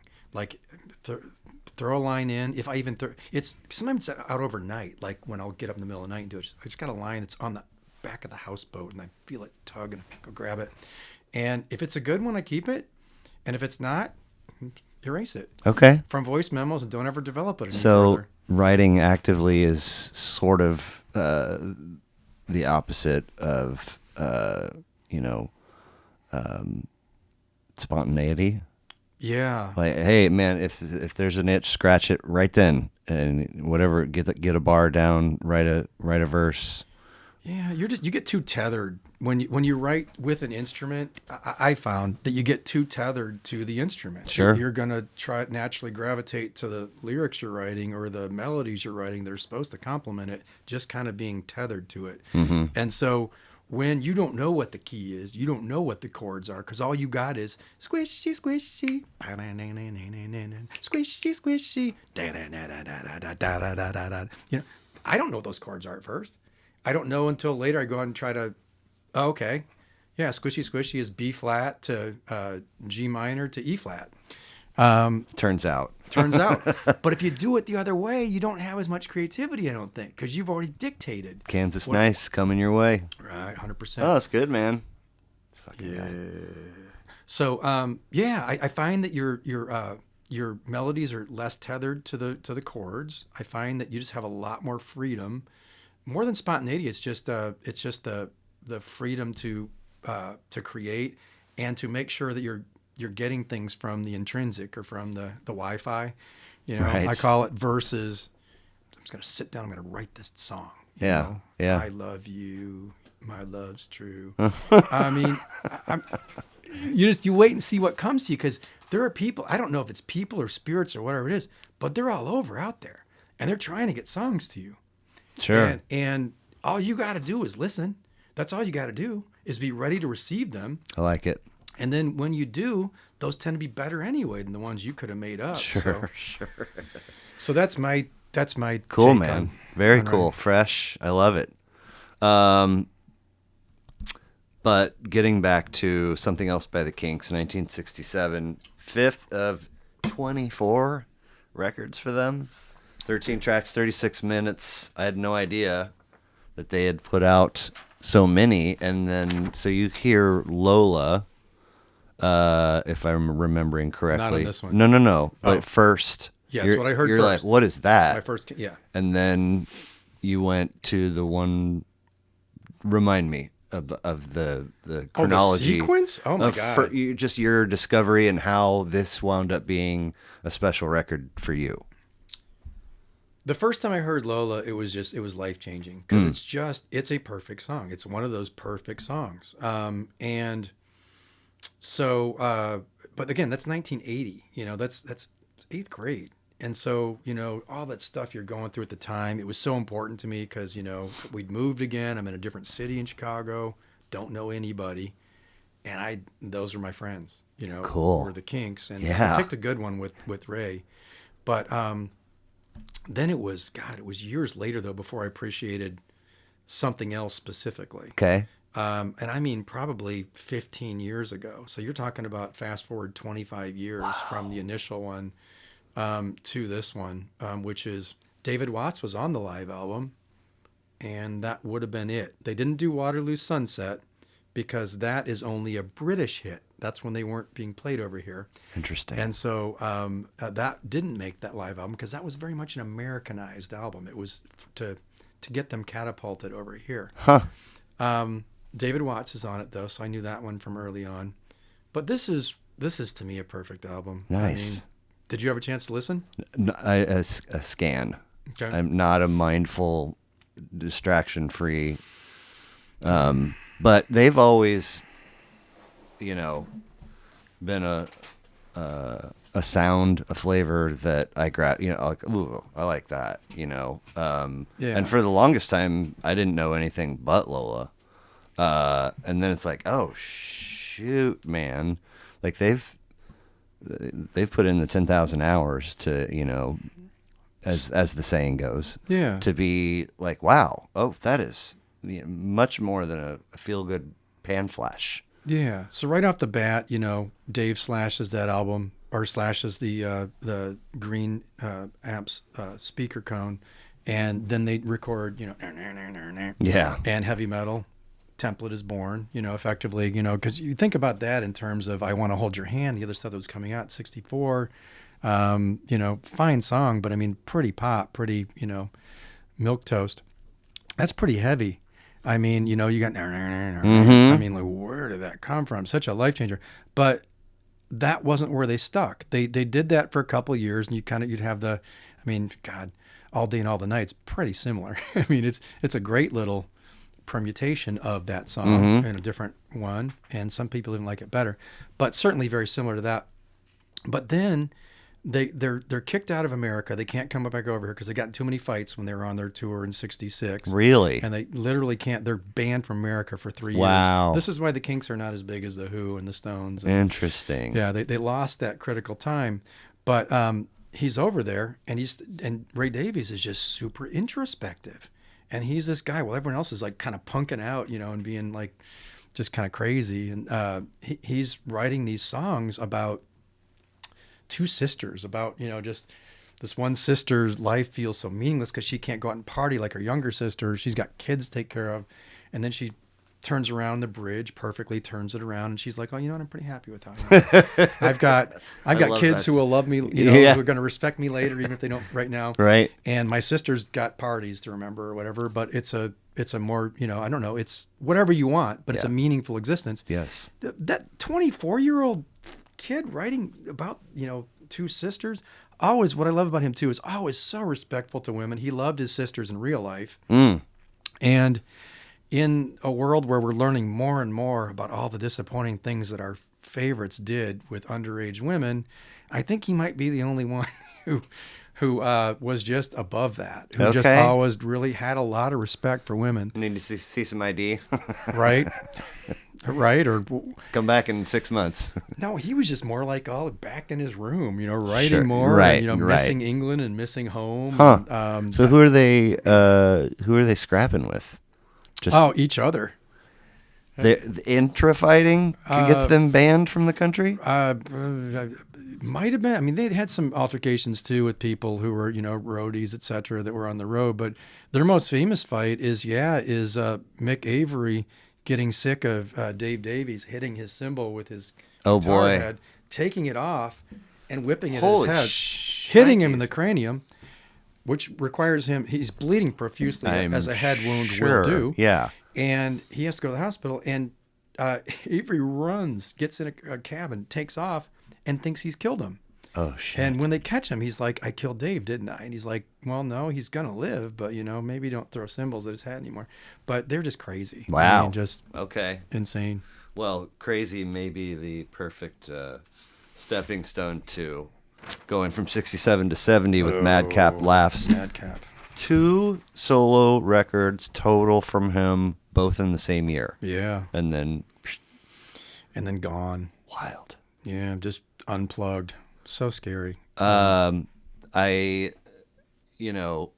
talking about looking at the lists of others, I got a little ways in and I was like, God, is every other guest going to have a Wilco record? Like, and then it kind of tapered and somebody else, replaced it. And so I'm not keeping stats, but it's fascinating when, I never expected this person to, this artist to be on several different lists or people from different walks of life. And then, episode 96 now, first Syd Barrett record. 96. Oh, it's the first one? Wow. Yeah. So I'm always like, whoa, that's fresh. It doesn't get any fresher than that. So we've talked a little bit about Syd, but please tell me what it is about this one in particular. So, with Syd in general, Syd never fit. He never, he played live for a couple of years doing the early mid 60s R&B covers that, every British band was doing that back then. That was how you got in. You played R&B covers. Yeah. They'd change him a little bit, make him a little bit. You could tell Syd's flavor was coming through, but he's doing that, languishing, playing parties, but not anything to write home about, with all that competition they would have had in that realm. And then he starts splitting off and just, you're starting to see the weirdness come through. You're like all the, of Bike, is starting to peek its head through. I was just going to say my ultimate, undethronable, forever favorite is Fish. Fish? Yeah. Okay. And they've had pockets of time where they do, like they hired, someone to teach them to do barbershop quartet style. And they're, if you listen to them, a lot of people are like, God, they can't sing worth a shit. But when they come and do a number like that, it's professional and they're good at it. Wow. A gimmick that has lived with them for many, many, many of their years is the drummer plays vacuum solos, like an old school Electrolux, and he turns it on and into the running hose. Really? And it's always, so when that's going to happen, they bring him to the stage to Argent's Hold Your Head Up. Nice. because he hates that song with every fiber in his soul. Fair. And it's just a quick dun dun dun dun dun dun dun dun dun dun dun dun dun dun. I mean, Yeah. and so then he'll come up, and for a while he had a collection, 5 or 6 songs, like "Honey Love Ya," old timey "Honey Love Ya," Honey bunny, sonny little. Yeah. "Sweet Adeline" from the 1920s, which is my daughter. That's my daughter's name. And now he can only remember one. So anytime he comes, you know what song it's going to be, and it's "Bike." It is. I've got a bike, you can ride it if you like. It's got a basket, a bell that rings. Yeah. Seriously, like that's the only one he remembers all the words to. So Wow. yeah, Well, and that's just. It was starting to peak with the by '66. They're starting to have some weirdness sink into the bluesy, the R&B bluesy songs they're writing. Like "Leave, Lucy, Leave." Leave when I tell you to leave now, Lucy. I mean, just you're starting to see the personality peek through. It's like they're no longer trying to imitate, these, and that's the name came from 2 blues artists, Pink something and Floyd something. Oh yeah, who yeah. were touring together. Yeah, that's where they were honoring blues people, and they're like, well, you know what? I'm pretty weird. I don't think like everybody else. Now that I'm writing, that's starting to peek through, and you start to see it, and then it comes out hardcore with "Bike" and "See Emily Play" and the early things that just that blow your mind. Arnold Lane. Yeah, Arnold Lane. What? Had What's a strange going on? hobby. He was stealing women's clothes, which was very, for back then, again, just crazy. Then Sid, we all have, I think a lot of us have opinions on what happened to Sid, because Sid was on top of the world. I mean, everybody recognized the genius of They Loved See Emily Play, and the album kicked butt too in '67 and was, I think, superior to Sgt. Pepper's. But Piper the Kids Done. Yeah. Yeah. Just a fantastic. When you listen to what's happening, nothing like that was happening. Just the sounds and the cuckoo, cuckoo, like what? Who? How was that in somebody's head to do that instead of doing what everybody else was doing? Doo-wop. Yeah. Doo-wop. Doo-wop or Doo-wop. just guitar leads or whatever. Whatever that you just did is not doo-wop. No, not at all. It's not. It was just so freaking weird. So, what I love about Madcap Laughs is I think it's his best individual, like is on his own record. I love Barrett though too. There's only 2. Yeah, They're both really good. I picked one. Sure.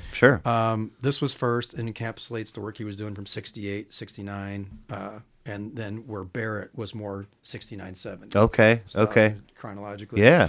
But no, I mean, there's nothing like this.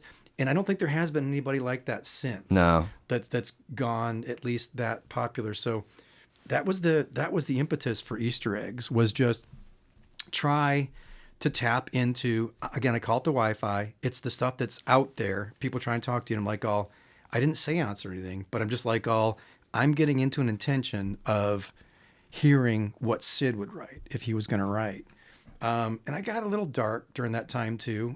There were certainly some depressive times, but I think what I did worked, and I think when you hear it, you'd go, it doesn't sound like this, but I mean, it sounds like if somebody that strange and that unorthodox was writing now, that might be what it sounds It's a very cool concept to ponder, and to tackle it is a whole other thing, but very cool. Very cool. Well, it may suck when you hear it, but it was cool. It was fun to do. So Well, from we stay in 70, and we go from literally left field or figuratively left field to what has occasionally, probably more often than occasionally, been called the best live rock recording of all time, live at Leeds, The Who. Mm-hmm. Why do you suppose that is, and why is it a favorite of yours? God, I hope my dad's never listens. Still when I play, it's once I saw Pete Townsend, it's just like all the whole thing and just all the just messing with the knobs and stuff. I'm like, I know how I want to play guitar. Now I know how I want to play guitar. And so I don't want to be Jimi Hendrix. Right. I don't want to be anybody else. I want to be Pete Townsend. Just so much power in it. Plus, first time I took LSD, I was listening to this, and so my generation had just ended, the long version of that. 14 plus, right? Mm-hmm. And Magic Bust. Oh, man. Was right when it hit. Magic Bust came on, and that's what I think I already loved it. I mean, Boombox, 1981, punk high school kid walking around playing live at Leeds. But after that summer when I tried that and mind expanded, Magic Bus, and yeah, it's just... That's hilarious. That's why it's in my pantheon. I think in a Columbia House, whatever the other one was, I can't remember, 12 for a penny. Yeah. I threw, trying to, hit the number, a copy of Greatest Hits. And they're huddled with the British flag wrapped around them on the... Oh, okay. You're talking about, that was... Oh yeah, I had that record, but it had Pinball Wizard. I was like, "What the? Yeah. Why? We're actually singing about." And then Magic Bus, and I'm like, "This song needs drugs in it." I mean, it's got all the set. It's set for, but I mean, and what that actually meant was I should have drugs in me to get on the same page. So that's funny that that's your experience. Are you experienced? Right. But let's it's time to point out something that Jimi Hendrix said when he wrote that song Experience too. He's not necessarily stoned, but beautiful. And that's very important, because you can listen to Easter eggs. I got a lot of friends who don't use any substances. And you know what? If you can get into that state where you're meditative, where you're meta, go for it. Right. Because you'll be able to hear it the exact same, but sometimes it's the doors in the wall, as Huxley would have said, are helpful. Right. So. Well, if we stick in the vein of live records, we'll move ahead to 1978 with "If You Want Blood, You've Got It." Oh, God. AC/DC, 10 tracks, 52 minutes. A lot of praise for this one, too. And, before we discuss, I mean, are you a person that has put in a few hours with studio AC/DC? Or was this a one-off? Or no, early AC/DC, 100%. Okay. Again, same time, early punk in high school, listening to mostly British stuff, but they're Australian. Not the way you think about British though. But right. Who didn't love AC/DC back then? Man. Nobody rocked harder than the Bon Scott AC/DC. So I had Powerage, I had Let There Be Rock. Dirty Deeds sucked, but blasphemy! Blasphemy! It wasn't as good as other ones, I don't think. And then has my all-time favorite AC/DC song. Oh no! And which one is that? Ride On. Okay, and that's a great one. I love that too. Yeah, but again, album. Album-wise, Big Balls. I was like, what? I'm young. When you're a kid, I'm you like, love you that. Can't. Oh yeah, he said balls. And then Dirty Deeds. Are we talking about paying a dude to murder people? And what? Cheating spouses and. Yeah. Wow. Okay. Yeah. That's crazy to my 7th grade mind or whatever it was. Oh, God. And you must have been catching it way late, too, because I actually, when 79 was when Highway to Hell came out. 90% sure. And that was their last one with Bon. Okay. Bon Scott. So I was coming of age in music when that was still there. Yeah. And I got it. I'm like, no one's rocking harder than Highway to Hell. Dude. Have you heard this one? You ever heard this album? Yeah. Okay. It's been a while, but yes. If I'm wrong, please come back to me and show me the one that rocks harder. But I think this was the highest evolution of the rock idiom. Okay. And I mean, but rock idiom, I mean true rock and roll. Yeah. If you're taking just the Chuck Berry basics of rock and roll, I don't think rock and roll ever got any higher. And don't talk about Metallica, because that's not the rock idiom. Sorry, it's just not. I'm with you. With you. The rock and roll in its original permutation never rocked harder than that album. I love it. And I mean, the image that is in front of you is, I believe, the back cover art. But regardless, both images are Well, on the front, he's got the guitar yes. thing through his gut. Right? Yeah, Pierce. I mean, piercing Jiminy him. Christmas. To that end, I'll say, and you know, you mentioned the heyday of MTV and video and these sorts of things earlier, but in my journey digesting the AC/DC catalog, it's a long way to the top. If you want to rock and roll, you know, it's like I hear the bagpipes and I'm like, cool, nobody's doing that. Next. And then years later, I'm not even like giving AC/DC any attention or energy anymore. And I come across that video and they're on the flatbed or the back of this truck that's like maybe part of a parade or something. Yeah. And they are shredding. And I'm like, oh my God, I didn't realize that was happening in the song. I was just like, cool, bagpipes. Yeah, also, it's a long way. I get it. I get the message. And then it was like, oh man, these dudes are legit. They worked hard. Yeah. And God bless Brian Jones, who came on and did Brian Johnson, yeah. Did as well as you could possibly do to try to replace him. You can't replace Bon Scott. I know. You can't. I know. There's no way live or with just the voice or any of it.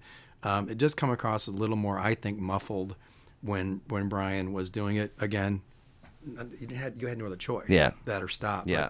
But Angus always worked so darn hard to make it. And Malcolm too, man.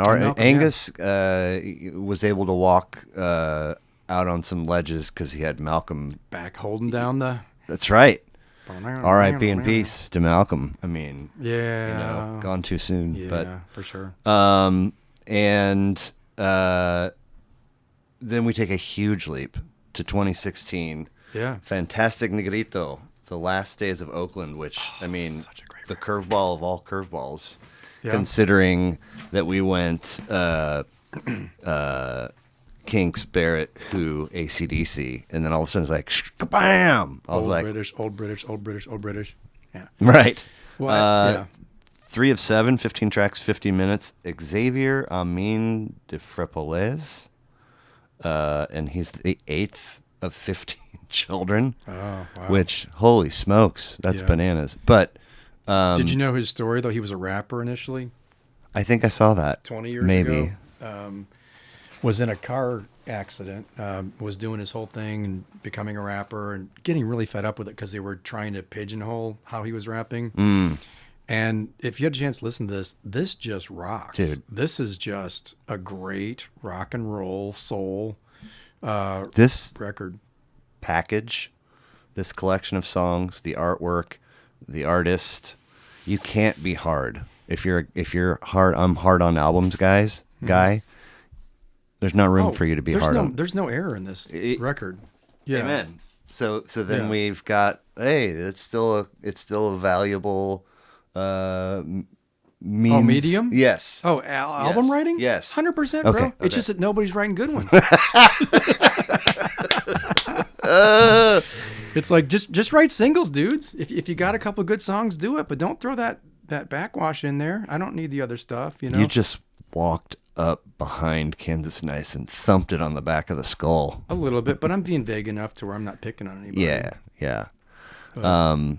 That's really good stuff. So I wanted to touch on pop and Easter eggs and stuff that you're working on now. Whatever we accidentally have glossed over with regard to those 2 releases, and then the Critter stuff as well. Wherever you want to take us with that. Okay, well, thank you for asking on that. I've got 2 more before that under Shawn M. Stewart, which started right when I started to try to get serious about writing and making it be catchy. The first record or the first release would have been in 2019. Okay. And Radio. It was called Radio. That was Americana. Okay. Yeah. It is or is not on your SoundCloud? It's on there. Okay. So the weird part about SoundCloud is it's hard to get the albums. I mean, mostly it's just songs on SoundCloud. Right. Okay. So if you want to check that out, I would probably recommend Spotify. Okay. But Shawn M. Stewart. And you do not have a Bandcamp. I don't. Never have. No, and don't see value. I've understood. I mean, a lot of people I respect use it, and it sounds good. It's a good way to make sure that you're getting paid in full. Sure. For what you do. I have. And maybe you peddle a little bit of merch. Well. Yeah, peddle some merch in there too. It's not my goal at that level. Okay. And so that's why I've not cared about it. Sure. I don't care about playing live shows that much and selling merch. I care about writing the songs and getting them out there.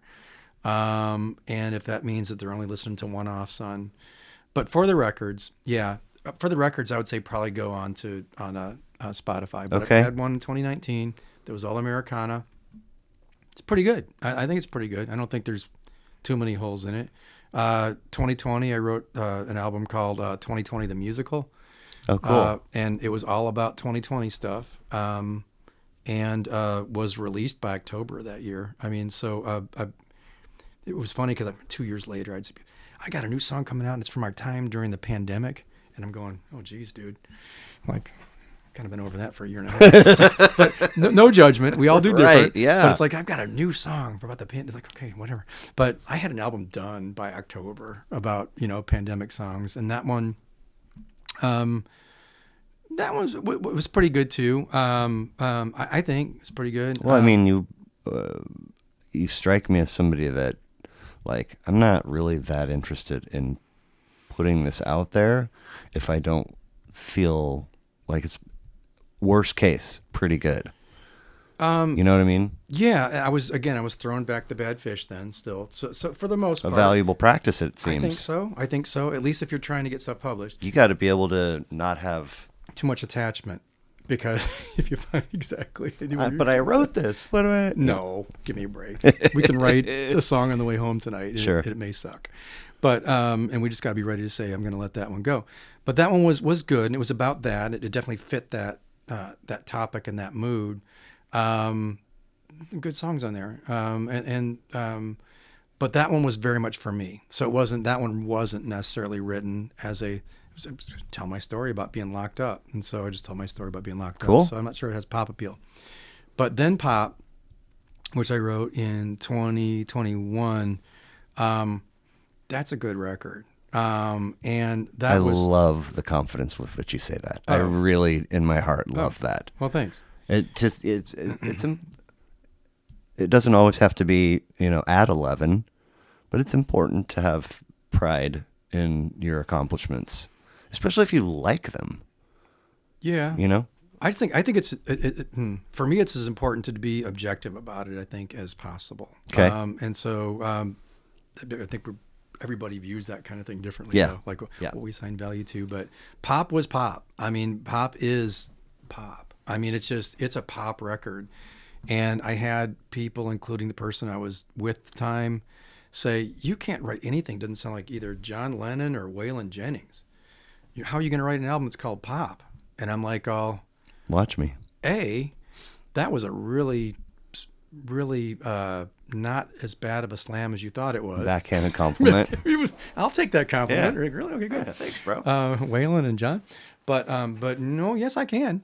And I'm going to get there. And so I've listened actively to Billie Eilish and all the Miley, Justin, the Biebs. Listened to that stuff for about 6 months and just immersed myself in it like I did with the Sid thing. It was an immersion process. Cool. Yeah, to where I was just thinking in terms of pop. And the other thing I get my yayas, and the reason I don't have to play live a lot or don't feel like I need to sell things or whatever is because I get a lot of plays from people who are following on Soundcloud. But on top of that, Pop is where I heard from somebody who'd been idolized for 30 years. Bob Walkenhorst reaches out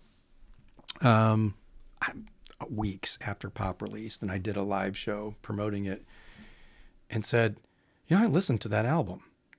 He meant the whole album. And I'm like, why did Bob Walkenhorst listen to Pop? Okay, I wouldn't have thought that would even be his. I listened to it. That's damn good production. He goes, and those are catchy songs. He goes, I I wasn't expecting you to sound like that from what he'd probably heard me maybe, I don't know, doing acoustics. And how much correspondence have the two of you had prior to this? Before that? Yeah. I mean, I'd been to some shows, but he wouldn't have known me. No, he, one time his wife was looking for some help from someone who needed a drum set, who was a Casa kid. And I had an old drum set. That was the one time that he would have known me as anything but a fan. But he picked up the drum set and he left. And that was it. But so I never even asked him. Is there contact info for you on your SoundCloud? How did he find you? How did he? No, I mean, we were friends because, I mean, Facebook friends, right? Okay, gotcha. I mean, I'd followed him gotcha. And Momo because I was trying to know the Kansas City music people. Sure. But I don't know what posts he'd ever seen or whatever. But with pop, he liked pop. Wow. And that was just an unlikely thing. I'm like, can I use some of what you're writing and put in a little sticker for my record? I don't think it's on yours, but then I put a little sticker with Bob's quotes on there. And I'm like, oh, that kind of carries some weight. You know, he's the godfather, I think, of, you know, nobody else was doing what he was doing at that time, the 80s and stuff like that. And he's still writing great stuff. But so between what I'm getting right now with strange people somewhere in the world listening to what I'm doing and and Bob having liked my last two, production-wise and writing-wise, even though they're, in his words, he goes, what does he call it? He says, you know, you're avant-garde. He goes, and that's usually not my thing. He goes, but he goes, he likes what I do. He goes, it's always catchy. It's always great production. And he liked my production enough to ask me to help him, give him honest feedback on his production. Hey. And that was weird. I mean, somebody you idolized for years and years and considers to be a top. Because I kept like equivocating. I'd be like, oh, okay, well, so on this one, just say it. I'd be like, okay, well, on this one, I'm getting a little bit of pop right here if I listen to it in my Prius at a high enough level. So, you know, believe me, there wasn't much to change in Bob's good. But a couple things that I caught, he appreciated. But that pop was the first one where I realized he liked it. That's great. And then fast forward to Easter eggs, he listened again. I never sent it to him. I never said, hey, would you please listen? Even better, right? Did it again. And psych music's not his thing. Again, he calls it avant-garde. But I mean, he likes it. And so at this point, I'm just like a kid in a candy shop. I'm like, oh, what do I care? I'm getting 300 listens a week to whatever bullshit I put out there. And you know what? Bob Walkenhorst likes my records. So so I'm happy. You know, it's like whatever else happens, it happens. But And the Critter stuff that you're working on right now, talk to me a little bit about that, if you would, please. So Critters is, God, I'm so bad at these categorizations, but it was originally supposed to be like a pop punk band. If I call it pop punk now, Don, who's a real punker, does not appreciate it. So I don't think it really is punk. It's glam rock. Okay. Let's just say glam rock. It's glam rock. It's all catchy. It's all the songs that we're doing. If you listen to them once, you'll know them tomorrow. Nice. And so that's going to be our Critters calling card. I think we're going to try to keep it to. And our, near the tail end of our correspondence, you said something about, something about a vocal need. There was an area that was needing some energy or attention at the moment that we were swapping those messages, but I can't recall the details. I'd forgotten. So we've moved on. We had a vocalist, somebody who was different, and just it wasn't going. Oh. I'm going to give you the Kansas Nice answer right now. We went in different directions. Full circle, baby. Yeah, full circle, baby. That's hilarious. So, so that was what I meant. So now the three of us instrumentalists, drummers are instrumentalists too. The three of us who don't play drums are now picking up the parts that Miss used to sing, and we're incorporating that. We're getting better. We're a little replacements-ish live. Okay. A little exciting, but cool. maybe a little sloppy edge. Hey, whatever. But it's fun. So I think earlier you said if you're recording stuff, you're recording the stuff. Like you have the means and the knowledge to do that. So if you're working on material with other folks, and like in this case, are they coming to you? Yeah. Coming to your spot? They are now. Okay. So far, we've had Patrick do all of the, because he started out doing it. Again, Easter eggs was my first foray into doing all self-produced. And so because he had started our first releases. That's already, this year. That's just, so it's fresh. Fresh. Okay. So because he'd already done 2 of our songs before that, for the continuity, I'm going to have Patrick still, I'll mix them, but I'm going to have him master and toy with all of the Critters things to keep it, again, continuity. But after that album, I do plan to, and on my future stuff, I plan to go self-produced. So cool. So for the unknowledgeable in that world, i.e. me, mixing is fill in the blank, but mastering is fill in the blank. Yes. Okay, so with the mix, have you ever played with GarageBand at all? Waves and potting up and down like soundboard style. Messing with it. Okay, so your mix is going to be just what channel, how loud, like is the guitar, how good is the rhythm guitar coming through, at the level I want it, what channels it in, that kind of stuff. Is it balanced? Right. And then the master is, and this honestly can be the hardest part, is getting it to sound full. It's a compression issue for the most part. Okay. How are you? No. What are you doing? What's your mastering process? I mean, I record the audio in Reaper. Oh, I don't know Reaper. And then I pull, I render it to Wave, and then I pull the SD cards out of the. And then I dump everything into DaVinci Resolve. Okay, I'm not familiar with that. And then I render. There's a whole bunch of options, so I render a wave for audio, and then I render MP4 for the video portion, and those are the the two until I'm. Eventually, I'll come back and I'll re-render to MP3. Okay. So I don't know if I answered your question. Yeah, but I mean, so when you're doing later, if my vocals are coming off softer than yours, you're going to change it, right? Or do you just leave it? It's just... It is what it is? Yeah. Okay, so you're just doing like a live... Yeah. I don't know podcast world that well. So, okay, interesting. I don't either. So you're not mixing... I'm not even kidding. 96, bro? Well, I know this this bad. little nook of Not it bad. well. Well, you're doing it. But so you don't know either then. You're not doing them right now. But that would be the difference between a mix and a master. The master is just that thing that if you hear someone give you like a garage type tape, and this is what I was doing even just like 6-7 years ago, it just sounds so thin and just so weak. Two-dimensional or one-dimensional. Okay, and interesting. you got it mastered, and it just booms. Cool. It's just there. Cool. It's Kind of like that. When it's done. Like when it's done. Yeah. There it is. How do you right know when there. the album was done, Bob? Hit save. Well, hit save. Yeah, I know it's done because that was the sound that capped it.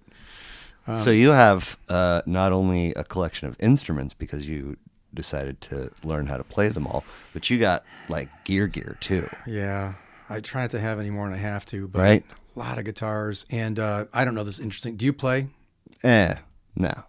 Guitar though? I have. Yeah. Okay. Uh-huh. So one of the things that I did, again, I'm surprised anybody liked it and affirmed it and said, wow, you're actually a pretty good producer. Because I was just trying to be cheap with the Easter eggs album. I didn't want to spend all that money. But to have had that affirmed then was cool.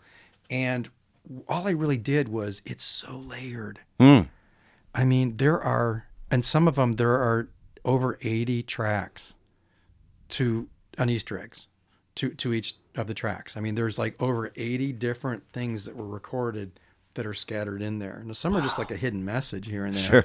But I mean, there's a lot. Now when I record guitar, I'll play the regular guitar part, and rhythm, maybe a lead or whatever. But off my rhythm part, I'll play it with a regular 6-string. Then I'll play it on my baritone guitar, which takes it down a step, and mirror that. Just 100% mirror what I just did. So it's just oomph. It's just oomph. And then a lot of times in the chorus, I'll throw in a third guitar, which is called a Nashville tuned guitar. Familiar at all? Ish, yeah. Okay. Yeah. And that's just a bunch of high strings put on my Mustang. And it sounds different. It sounds like you're playing it like way up here, but it's the way it chords out is a lot different too. Wow. So by a chorus, I'll usually build that up. There's just a lot to what I'm doing now with that kind of depth. And Okay. I think it shows in that way. And on my new stuff that I'm doing, some Critter stuff, I'm doubling bass now too. I got a 5-string bass that I'm dropping now below my 4-string parts. Whoa. And I'm doubling the bass. So that's just more oomphy as well. So. Yeah. So there's 2 same notes, 2 instruments, giving it velvet. Same notes, not same octaves though. So I'm playing they're different parts. I mean, yeah, it's the same parts, but it's like in different octaves. And that's awesome. But I think it's kind of cool. And of course, then the vocals, there's a lot of if you're playing the same chords on a piano in different keys, like if whatever you're playing the same exact thing but down here on this hand and down here, and they sound the same. Is it akin, you're saying? Yes. Yeah, it is. Okay. No, it's not. Because, and I'm not good enough at piano to give you the perfect metaphor for this, but it's different voicings of the chords. Oh. Okay? Like the way that they're strung, it's going to be different. You're not playing the exact same thing. Okay. It's not the same 6 sequential notes. Okay. And so that's what makes it even really, a lot cooler. Wow. Well, I'm going to send you for your kids to share with Squishy Squishy. Okay. And Squishy Squishy's got double bass. It's got triple guitar. It's got all those ones I just told you about. And tell me if you can hear it. But I mean, it's just by the second chorus, the Nashville guitar comes in. Oh, fun. And then you got the higher. Let me know if you hear what I'm putting all this effort into. Okay. If not, the average person's like, if you're not, then go fuck yourself. Go fuck yourself. But no, if you're not, it's cool. If you just think it's catchy and just, he played a guitar, that's all I know. It's cool. So I've got a few questions I'd like to lob your way before we wrap and get you out of here. Sounds good. But I've been fooling myself and thinking I was going to make it to the end without having to hit the washroom one more time. Go for it. So I'm going to... Before we get into this last little piece, we've touched on songwriting. We've touched on recording. LSD. We've touched on gigging, in at least that it's vampire booking. Yeah, I don't do a lot of it. But what we haven't touched on, I don't think, is if you book a gig, one would think you gotta rehearse. So what does that look like for Critters? We don't, again, we're pretty replacements-ish. And so we don't overdo it. Okay. It's as the Critters are 3-part harmonies too. I forgot to mention that part. So we're this glam rock, almost borderline of pop punk, with people singing 3-part harmonies. So I think it's got its own little niche. And if it doesn't from that, it probably does from the makeup and from the being Critters. But so we got that going on. We practice once a week. Okay. Gig or no gig? Once a week you're getting together. We just enjoy each other. We just hang out. We've kind of become friends. Cool. And we get together and just talk and usually get a couple songs in as well. Nice. But we're not at all Nazi about it. Okay. Perfect. So, yeah. So this last little segment I call 5 Funny Finishers. It's just a couple goofy questions. Cool. So if you've made, we're imagining your bucket list, and it's got however many things it's got on it, but your top 3 is a true top 3, and one day you're given all the resources to accomplish those top 3 things on your bucket list. What's happening first? You're just asking generally, not music, right? Right. Okay. So I've worked for 11 years now with the houseless population here in town, and I've got a program that that I want to get incorporated for vets, that walks them through a deprogramming ceremony after having been commissioned to, let's be honest, they've been really well commissioned to be killing machines if needed. That's not a dog. It's not, I mean, what we do works really well. We're a good military, but it comes at a cost, and it's a human cost. So they're paying that cost for coming back without assimilation skills. Once you've said you're a killer, now you're going to work at a shoe store. Now you're going to work at a grocery store. Okay, well, but I'm a killer. That's what I'm trained to do. So the thing that I'm most passionate about right now is getting this rolled out to where, starting at VAs, but then adopted by the actual military, to where everybody's doing these services. And you were you in the military? I was not. I'm going to pretend like you were. Blair, thank you so much for your service to your country. We know you went through some harrowing things, and we know you were trained that you had to kill, and that kind of stuff. And that served you well when you were in the military, and you served us well. Thank you for your time. We're setting up a demarcation now, after which you're a civilian. This service where your friends have gathered and I'm leading you through it is the point after which you will say, I'm no longer that.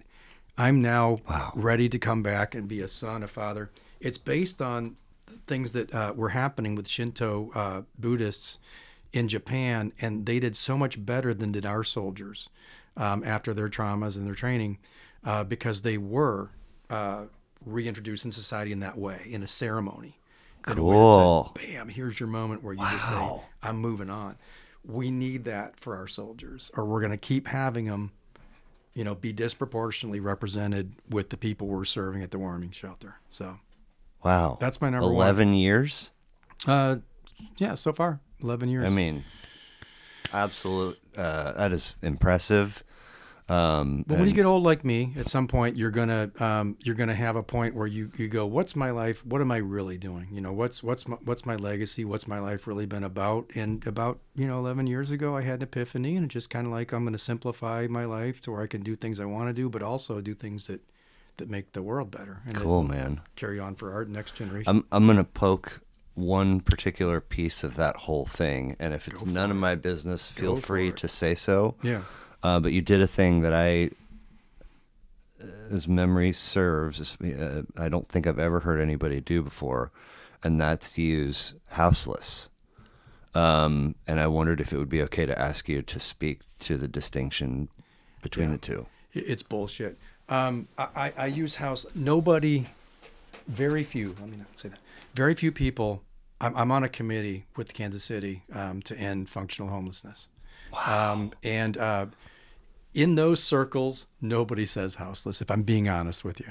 Okay. No, they all say homeless. You weren't kidding when you said it's bullshit. No, it's complete bullshit. Okay. It's just, it's not complete bullshit. It's for me to not seem like I'm insensitive, or, because when you use those words, somebody can say, well, you just said, and they have, you just said homeless, so I wouldn't pick you to write this article, or you just said this. Oh. Like really? Well, I have, at that point, I have 10 years experience. You wouldn't pick me?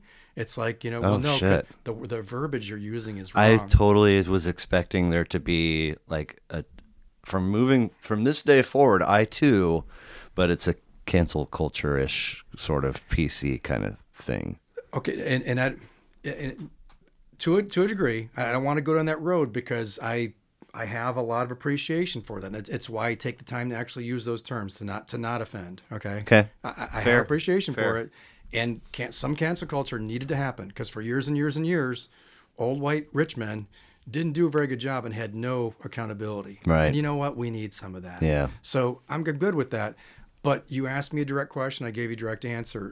What we use when we're talking to each other, what I use, what my friends who are houseless use, is homeless. They don't say houseless. Okay. And so, I mean, but I can see, a house is a structure, a home is a thing that you feel, and in that's your the heart, well-intentioned meaning behind, the again, you use the word PC, behind the term that they want us to use with that, culturally, is just so that we don't say you have no home, right? Because your home can be at the library where you're staying there the day before you go to the center, I guess.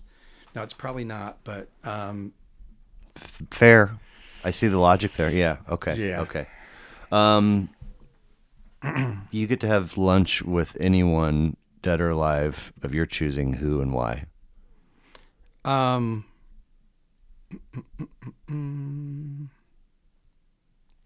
Is there even anybody?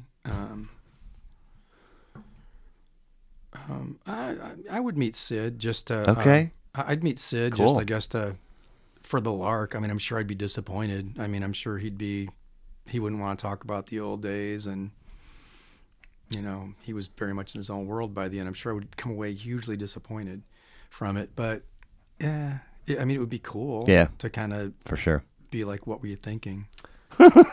So. I mean that in the nicest, In most the nicest respectful way possible. ways. Yeah. How did you think of that? Yeah. You are given the ability to visit your past self at any age of your choosing. What age are you choosing, and what are you saying? These are great questions.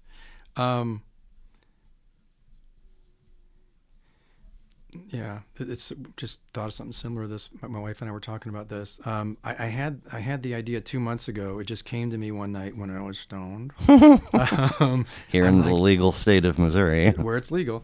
And I'm like, honey. And she's like, yeah. And I'm like, oh, what if we could go back to 1979? Okay, I'm 13, you're 10. And she's like, oh, yeah? And I'm like, what if we could go back there? But what if you were given a choice? You could either go back to 1979 at the age you were and be that again with what you know now, or you go back to 1979 as a 50-year-old and just, I guess, live out your last days in a time that's a little less fraught. Oh, wow. 2 left turns. So you have a couple of choices. So it's similar to what you were saying, though, right? It did make me think about that some. Regrets aren't helpful. And so, obviously, oh God, what age? I'd go back to being 33 and I wouldn't remarry the person that I remarried after my marriage to the kid's mother came to an end, because that, I think, was damaging to them. So you married the same person twice? Am I understanding that correctly? No, I'm sorry, I didn't say that very clearly. Okay. After my 13-year marriage to the kid's mother ended, I too rapidly hopped into. So I'd go back to my 30, I think I was 32 at the time, year old self, and I'd say, or 33, and I'd say, whoa, easy. Let's take a breather. Let's take a breather. Let's not get married again right away. Damaging to them, meaning the kids? Yeah. So I married a psychopath, and yeah, it was not good. And they were still living it. They were young enough to where the split time with me that, it definitely had an effect. Yeah. So that's the regret that I would. All Sorry the stuff that happened, but fantastic answer. It's not a fun answer. Well, but I mean, it's if I had to. But it's real. I'd go back to save the kids because the things we do to ourselves are okay, and we become stronger for them, right? For the adversities, but you do want to protect your kids, and there was some adversity that wasn't helpful there. So anyway. Now I've never arrived at this question feeling like I might know the answer, and that's actually it's a good thing. A good thing, yeah. Hopefully. So complete this for me, please. Mm-hmm. The world would immediately become a better place in which to live if only. The world would immediately become a better place to live if only there was no fundamentalism.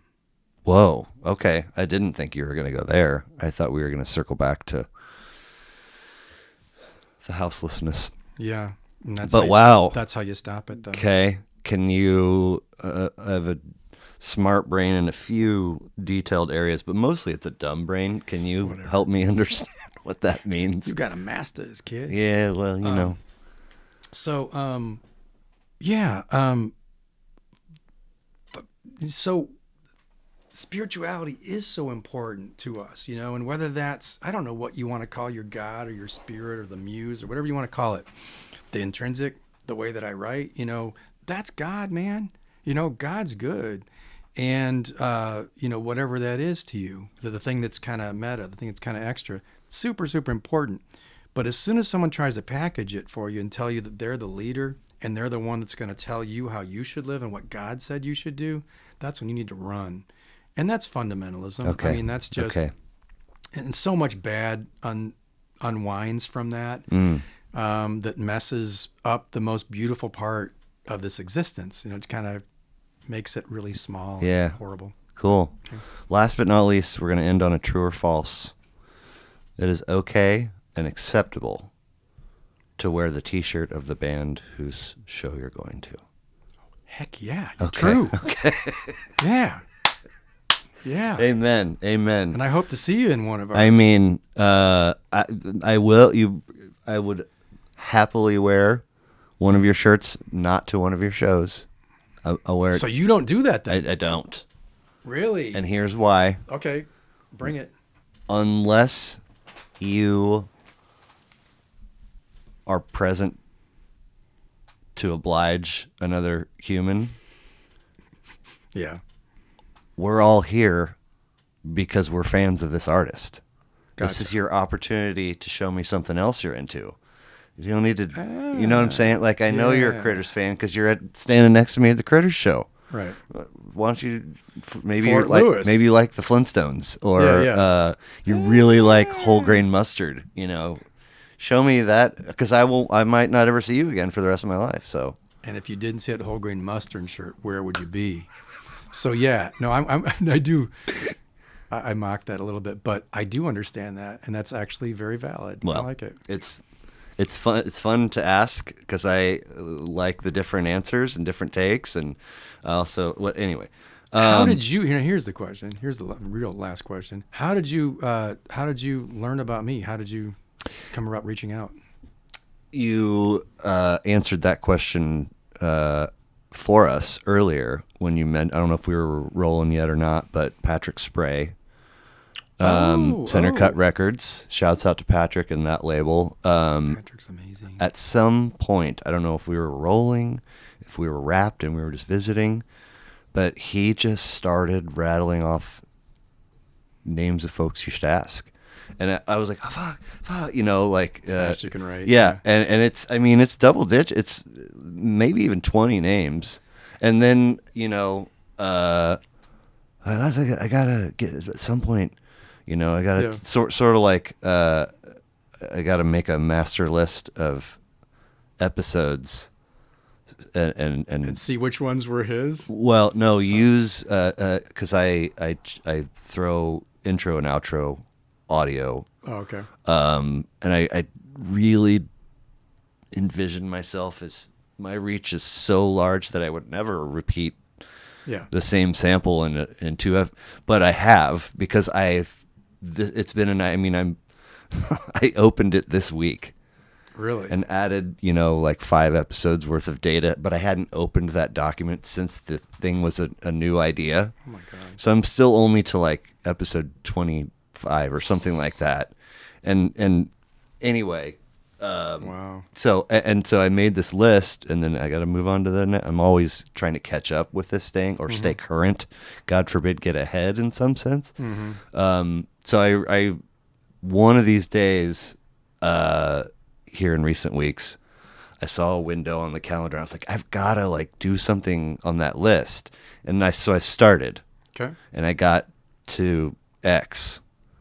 And there's still more to go. But I was literally just, if you're on it, I'm going to, hey, where can I find you? And hey, mister, would you please? And there you go. So just reaching out to people. Yeah. That's awesome. Yeah. If anybody follows, all of a sudden a new Instagram follower, hey, thanks. Do you want to go? Gotcha.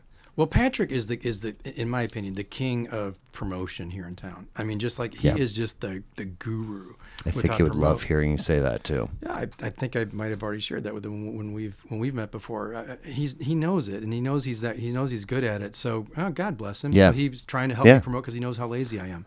To be honest with you, I think he was trying to help me because I always need guests. That's awesome. I'm not booked through 2024. I'm not even booked through December. Get Dawn, man. Dawn Yoder. Okay. Because she can tap you into some of this great punk scene going back 20, 25 years. So. And then maybe she has somebody that and whoever she recommends would be pretty good. Right. So. Shawn M. Stewart is your search on SoundCloud to find a bunch of singles, but also Easter eggs and pop. You can find Easter eggs and pop on there, yeah. Okay, but you can also find them on Spotify. Yeah. There is some ShawnMStewart.com. Is that the URL? And then ShawnMStewart.com. Okay. Now, it has Easter eggs at this point listed as the most recent, but I've not touched it for 4 or 5 months. All right. Yeah. Thank you so very much. Thank you. It was lovely. Appreciate you coming. Very nice to meet you. And hope to talk to you soon. Ditto. Sounds Thanks. good. All right. Well, that was fun.